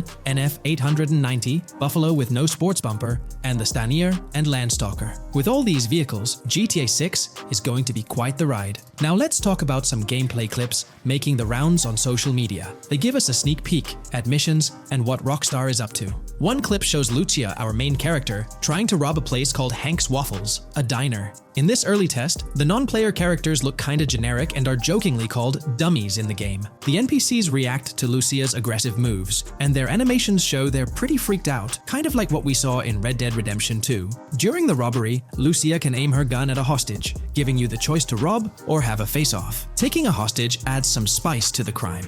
Jason, the other protagonist, is there too, and you can interact with both characters during the heist. Jason pushes Lucia to hurry up and make a clean getaway, hinting at a Bonnie and Clyde style partnership, which lines up with earlier leaks about the game's story. People are even saying that Lucia and Jason look like Eva Mendes and Ryan Gosling from the Place Beyond the Pines movie, but we're not sure if the game's story will follow a similar path. Lucia and Jason look like they're in their late 20s. You can switch between them in the game using the controller's D-pad. When the cops show up, Lucia can threaten another hostage, and it leads to a face-off with the police outside. inside. The outdoor area looks like it's inspired by northern Florida with all the greenery. While trying to escape, Lucia and Jason rack up 2 wanted stars. But instead of a shootout, they skillfully maneuver through parked cars and hijack a police cruiser. You can tell it's an early part of the game from the tutorial-like prompts, including one about the police getting smarter and remembering cars involved in crimes. The clip ends with Lucia driving off in the stolen police car, and Jason assures her they can shake the cops. But their getaway ends with an accidental crash at an old car wash. In the next mission, Jason and Lucia hit up a strip club called Jack of Hearts and run into Dre, who's chatting with another lady. Dre talks about his music dreams and hints at someone named Boopy. During this chat, we get messages from 2 new contacts, Billy and RB Shaw, through a WhatsApp parody. The early footage shows a minimap that looks like the one in GTA 5, with icons that probably stand for missions from characters labeled WM and YJ. As they head up to the VIP second floor, Dre has a run-in with DJ Tip, who's upset about waiting for drinks. Dre steps in, but it's clear that Tip isn't the most popular guy. Dre moves on, and that's where the clip ends. Just remember, this is early development footage, and things might change as the game gets closer to release. Another leak spills the beans on more than 500 world events, encounters, and Easter eggs you'll come across while playing. There's too much to cover, but I'll mention a few interesting ones. You'll find stuff like missing tourists, yard sales with new clothes, an event that's a bit like the insurance fraud thing in Saints Row, a voice in the storm drain that might remind you of Pennywise, a Bonnie and Clyde mystery that spans different places, and a workout challenge that suggests fitness activities are back. Players can also stumble upon an island camp, DUI tests, UFO sightings, an animal house, a swamp safari, and even the possibility of playing some crazy golf. There's a hint that the basketball court might be back too. Events like fishing, Satanist houses, backyard wrestling rings, and mansions with big cats offer a bunch of different experiences in the game world. Now, let's talk about the main locations in Grand Theft Auto 6. Ambrosia has Ambrosia Farms and the Tarmac. Bayside Copperhead, the Everglades or Grass Rivers, Fairyland and Fairyland Forest offer different environments. The Keys region includes places like East Key, Low Key, and spots like a garage, gas station, and liquor store. Lake Okeechobee has a motel, prison, and racetrack, while Little Haiti, North Beach, and North Miami come with places like gas stations, hideouts, and liquor stores. Port Gellhorn offers a variety of spots to explore, like an abandoned building, basketball court, beach, bingo hall, bowling alley, car wash, fishing store, fruit stand, gas station, motel, pawn shop, police station, quick shop, raceway, soccer field, and trailer park. Red Hill has a forest, South Beach features a boardwalk, gym, hotel, Ocean Drive, and park. South Miami Sundown includes a beach and tarmac, and Vice Beach covers Vice City suburbs and Washington Beach. There are also other interesting places like an abandoned hotel, observatory, Fountain of Youth, homeless community, Malibu Club, Monument of Leonida, Redneck Yacht Club, Spaceship House, underwater research facility, and Dinosaur World. According to info from the GTA forums, Grand Theft Auto 6's open world is estimated to be at least 2.5 times the size of GTA 5 ES, giving players a massive world to explore. The game seems to take cues from the successful approach in Red Dead Redemption 2, promising a well-designed open world with intriguing mysteries. We've spotted some real-life Florida locations in GTA 6's development footage, like the Homestead Miami Speedway turned into the Port Gellhorn racetrack, and recognizable places such as Portofino Tower, Sombrero Key Light, Solar Amphitheater Bayfront Park, and Lone Depot Park. Even the 1000 Museum, a high-rise condo in Miami, is in the game, showing Rockstar's attention to detail. A metro map that's a match for Miami's real one suggests a deep immersion in the game world. The lush landscapes and greenery might hint at a move into Georgia,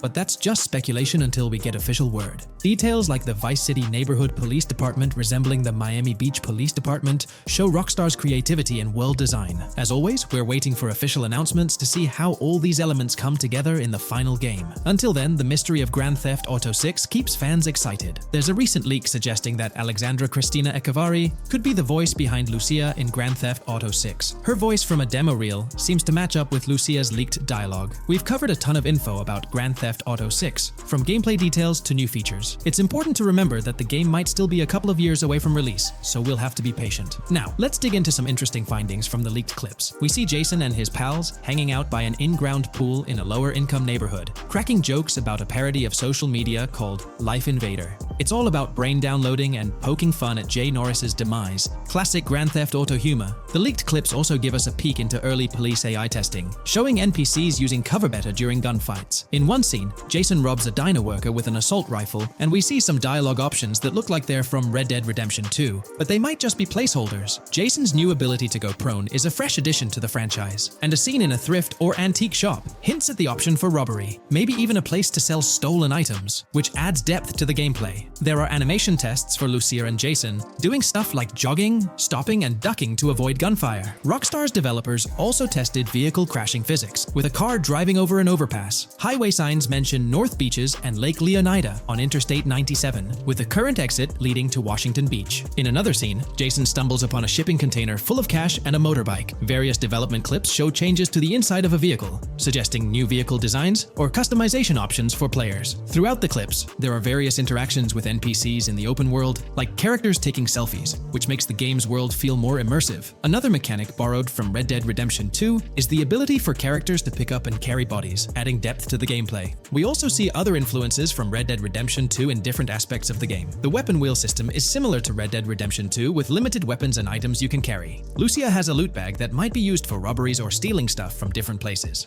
The inventory system lets players hang on to health kits and other items for temporary buffs, and Jason can pick up and drop weapons from his inventory. In one scene, Jason enters a gang member's territory and takes cover behind a truck, and we see unique animations for characters reacting to getting shot. There's a mention of a jetpack that was previously leaked by Tom Henderson, and it's inside the Jack of Hearts Club. The game includes parody logos for social media like Snapchat, Instagram, and Life Invader. Characters have different hairstyles, and there are realistic details, like Lucia's bra showing under her shirt, which adds to the game's realism. A new feature is the ability for players and NPCs to hold their guns sideways, which changes things up in combat. We also see Jason doing some fancy rifle tricks in the air, and another character in a parking lot shoots at him while holding his pistol sideways. The clips mention animations like overdose, which hints at unique actions or events in the game. There are hints of horses and horse riding mechanics, likely inspired by Red Dead Redemption 2.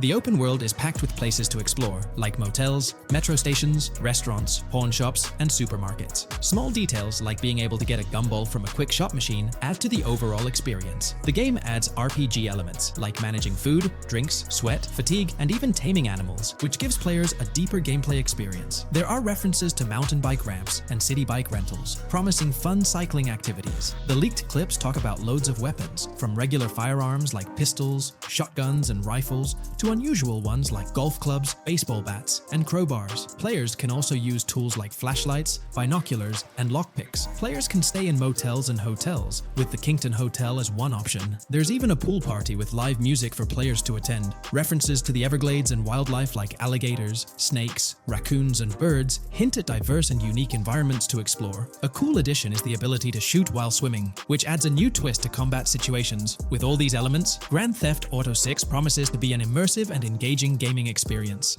In today's video, we'll delve into the most recent iteration of the GTA 6 mapping endeavor. We'll explore the freshest alterations introduced to the map, including newly incorporated locales and adjusted road placements. Additionally, we'll examine some intriguing revelations stemming from the inaugural official trailer, such as the appearance of a swordfish. Furthermore, we aim to tackle one of the pivotal queries surrounding GTA 6, the extent of Rockstar's intention to amalgamate multiple states into the fictional entity of Leonida. We'll sift through all available clues, encompassing leaks and insights from the initial trailer, to shed light on the potential inclusion of Georgia in the game. Let's kick off by scrutinizing the latest rendition of the GTA 6 mapping endeavor. This most recent update, which debuted just a few hours ago, represents the pinnacle of this extensive fan-driven mapping project. Here's a peek at the current state of the GTA 6 map. We've got Vice City and Port Gilhorn in the mix, with tweaks made to both cities, along with some other spots on the map. Keep an eye out for changes like the prison from the opening shot and the Gator Keys. To kick things off, there's a fresh addition to Vice City known as Waning Sands. While details about this neighborhood are mostly speculative at this point, it's believed to be the setting for a pivotal scene from the trailer. You know, the one where Jason and Lucia dodge past a few police officers in their getaway vehicle.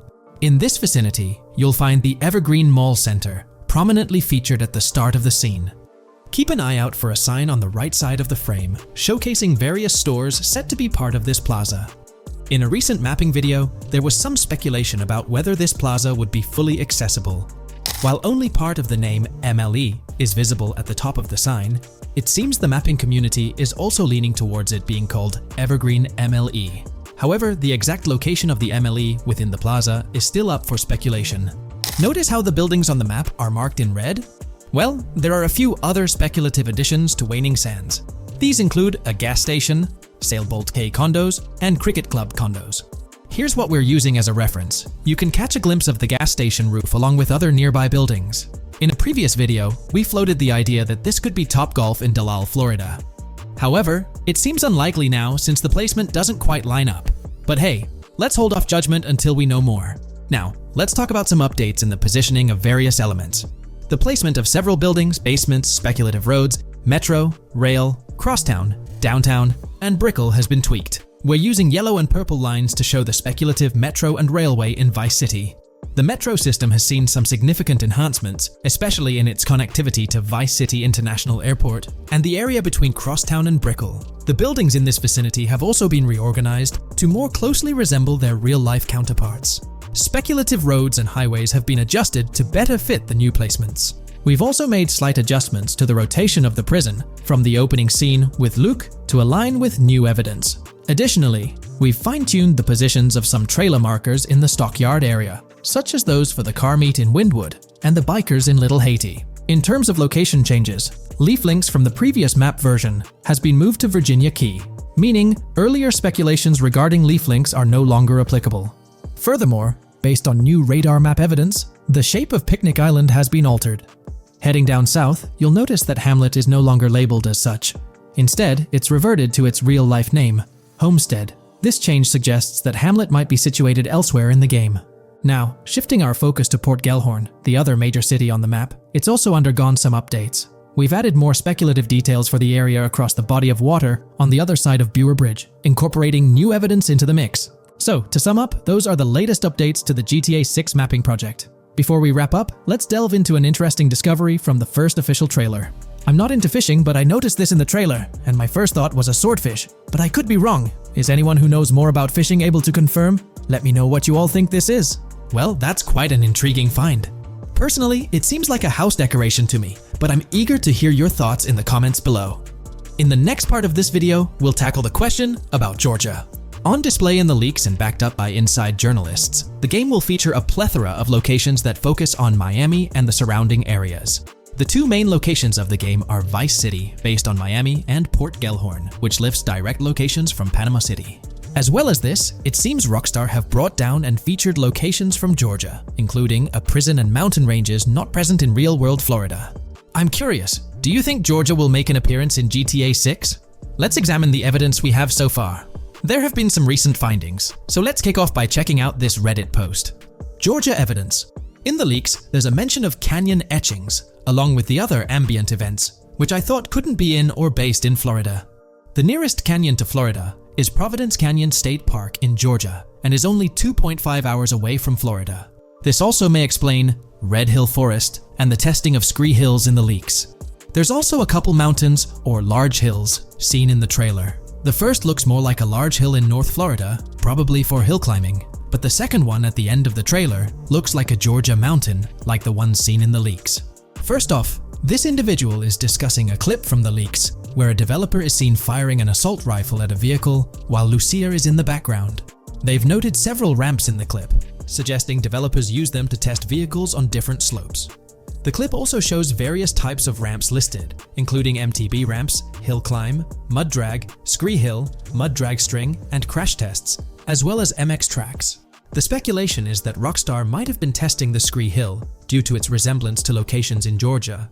Additionally, two shots from the trailer show hills. One at the 59-second mark where someone jumps on a table, causing it to break, revealing multiple cars ascending a steep hill in the background. And another in the final shot, where Lucia kicks down the door to a convenience store, showing another hill or mountain through the window.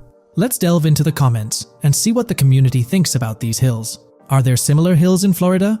Or has Rockstar taken some creative liberties and introduced hills from Georgia? Ekanfinaka is a place in the game, shown by the leaks. And Ekanfinaka is literally the old name for a swamp in southern Georgia.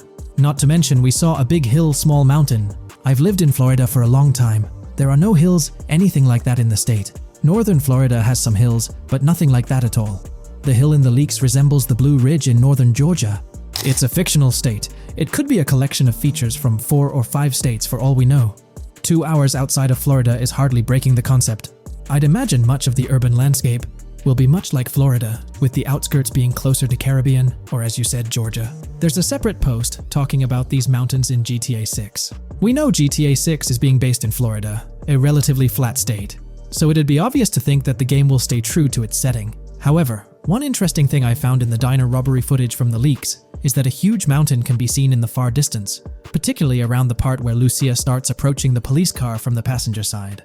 I'm not sure if anyone else has noticed this, but it's interesting to note, considering Florida is the flattest state in the country, LOL. Maybe we can go to other states? The area does resemble rural Georgia.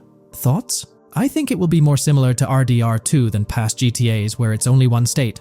I bet the map will be a hybrid of Georgia and Florida. If not, then Florida and most likely another country like Cuba or some South American country with mountains. Yes, probably we can visit the state of Georgia. A few weeks ago, someone found out that the prison you can see in one clip is from Georgia as well. Multiple states in the game. The Florida Scout lady mentioned Rockstar Scouting interiors in Florida and other states in the southeast. Hopefully this means we get towns, or maybe cities in these other states, instead of simply hilly terrain. As this individual pointed out, there's a prison visible in one of the leaked clips, and it bears a striking resemblance to Augusta State Medical Prison. Situated in Grovetown on the county lines of Columbia County and Richmond County in Georgia, United States, this facility houses primarily male inmates with occasional female inmates and has a capacity of 1326. Built in 1982 and operational since 1983, it operates as a close-security prison. Augusta State Medical Prison was one of the 7 prisons involved in the 2010 Georgia prison strike. With such solid evidence pointing towards Georgia, or at least a portion of it being featured in the GTA 6 map, it's worth noting that Rockstar has done similar things before. In GTA San Andreas, for instance, they created the state of San Andreas, which is a blend of California and Nevada, with Las Venturas mirroring Las Vegas. Feel free to share your thoughts on everything discussed in today's video in the comments section below. From 2022 and onward, a group of passionate GTA fans have been diving deep into GTA 6 gameplay leaks, and what they discovered was wild. Their mission? They're trying to map out the entire landscape of GTA 6 before Rockstar Games even releases the official game. And guess what? They're actually making some serious headway. This is all about the ongoing GTA 6 mapping project. So, how did this whole endeavor start anyway? It's an interesting story that not many folks are aware of. You see, there was a similar craze back when GTA 5 was announced. Back in 2011, a group of dedicated fans took it upon themselves to predict and sketch out the layout of GTA 5's terrain. How did they do this? By meticulously analyzing every single trailer that Rockstar Games dropped in the year leading up to the game's eventual release in 2013. The surprising part? When the game finally hit the shelves, a substantial chunk of what these fans had mapped out turned out to be surprisingly accurate. Sure, there were a few locations that were a bit inaccurate, like the military base being off and the dam placed in the wrong spot. Also, there were some variations in the overall shape of San Andreas, but considering they solely relied on Rockstar's official footage and had put in 2 years of work, their accuracy was pretty commendable. Now imagine this, if they could pull off that level of detail with just the trailers, think about what these enthusiasts could achieve with the leaked, under-the-radar stuff that slipped out prematurely. Plus, add in an extra year of combing through details and data. This mapping project is being led by a user called Dupzor, who is the project manager of this whole thing. On September 18th, 2022, when a massive leak dropped over 90 minutes of GTA 6 footage, the map enthusiasts went into full gear. While I can't exactly showcase the leaked content here, what really sparked the interest of the community were the coordinates embedded within the developer's HUD. These sneaky numbers revealed the exact whereabouts of the player concerning the game map. And let me tell you, GTA 6 fans wasted no time diving into this goldmine of information. With these coordinates in hand, the community went Sherlock Holmes mode, meticulously mapping out the game's terrain and identifying key locations. For instance, in one intriguing clip from the leaks, Lucia and Jason were caught in the act, robbing what seemed to be a Waffle House. This incident was marked by a simple white dot on their evolving map project. But it wasn't just a random dot, it was a significant clue. By cross-referencing the coordinates provided in this clip with other glimpses from the leaked footage, they managed to calculate the spatial relationships between different spots showcased in the leaks. This detective work allowed them to gauge distances and plot out the relative positioning of these places within the game world. However, it didn't stop there. The community didn't solely rely on leaked footage. They combined their detective skills with the official trailer, and using a blend of educated guesses and hard data, endeavored to include every conceivable road, building, and landmark featured in the GTA 6 map. The goal? To create a comprehensive and accurate representation of the game's virtual world based on all available tidbits of information. It's a fascinating process that demonstrates the dedication and passion of gaming communities in piecing together the puzzle of what to expect in GTA 6. Since the leaks hit, the GTA community has been on a mission, working tirelessly to piece together the game's map. Their focus has mainly been on sketching out the main areas, the cities, towns, and key landmarks. It's been quite a collective effort, with everyone trying to contribute and fill in the blanks based on whatever clues they could find. Then, the trailer dropped, and it was a whole new ball game. Among all the fast cars and flashy scenes, Rockstar slipped in a subtle surprise for the observant fans. After a few days of dissecting the trailer frame by frame, someone spotted it, a tiny image hidden in the bottom right corner of the ending screen. And guess what? It looked like a map snippet. Naturally, the community went into full detective mode. They put on their magnifying glasses and compared this mysterious map with the one they'd been building from the leaks. There were some similarities, especially with the layout of the right side and the presence of separate islands at the bottom, surrounded by water. But here's the catch. That image was pixelated to the max. It was like trying to figure out a puzzle with half the pieces missing. The lack of detail made it nearly impossible to confirm if it matched their map. This whole revelation sparked a heated debate among fans. Some folks started wondering if Rockstar deliberately threw this low-res map nugget to mess with their heads. Could it be that Rockstar is messing with the community, leading the GTA 6 mapping project into the wrong path? It's pretty odd for Rockstar to include this map, as it was deliberately placed. When it comes to safeguarding the details of their upcoming games, Rockstar is notoriously tight-lipped. So, when those leaks dropped in 2022, it really threw a spanner in the works for the company. It's kind of a déjà vu situation, considering a similar thing happened back when GTA 5 was in the spotlight. I can't help but wonder if Rockstar did this deliberately, as a deliberate move to shake things up and keep everyone guessing. But then again, we, the GTA fans, are pretty good at concocting theories out of thin air. Now, about that mysterious, highly detailed artwork nestled in the official wallpaper, that's what's really piqued my interest. It's like this odd piece that stands out from the rest, making me think it wasn't just randomly thrown in there. There's gotta be some intention behind it, right? The big question swirling around is whether it's a sly misdirection or a subtle clue for the savvy gamers. But honestly, we won't get any answers until the game hits the shelves, or maybe, if we're lucky, after another sneak peek in a new trailer. The GTA 6 mapping community dove headfirst into dissecting this artwork, but truth be told, there wasn't much to work with. So, they've been sticking to the stuff they can actually confirm. Oh, and those maps floating around, especially the ones from IGN and PC Gamer, they're more like creative interpretations. Think of them as speculative mock-ups cooked up by the mapping community based on their hunches and educated guesses. There's a whole lot of imagination at play there, but none of it has received the official stamp of confirmation. The GTA 6 mapping project might not be dropping any bombshells about unknown locations in the game, especially considering how the gameplay leaks already spilled quite a bit on what's in store. Now, the heart of this community effort lies in the finer details. They're all about pinning down the exact spots where these landmarks and locations are going to be placed within the game's vast world. However, let's be real here. They've barely scratched the surface, covering roughly just 10% of the entire map. Still, kudos to them for the tremendous effort and progress they've managed to make with what they have. What's confirmed, though, is that this map in GTA 6 is going to be an absolute beast, nearly double the size of the already sprawling map in GTA 5. They've made strides, particularly in fleshing out the Miami Beach region seen in the trailer, those gorgeous Venetian islands from the breathtaking aerial shot, and even narrowing down the location of Lucia's incarceration in the game. Looking ahead, this ongoing commitment over the coming years will gradually unveil more insights into what we can anticipate from the GTA 6 map.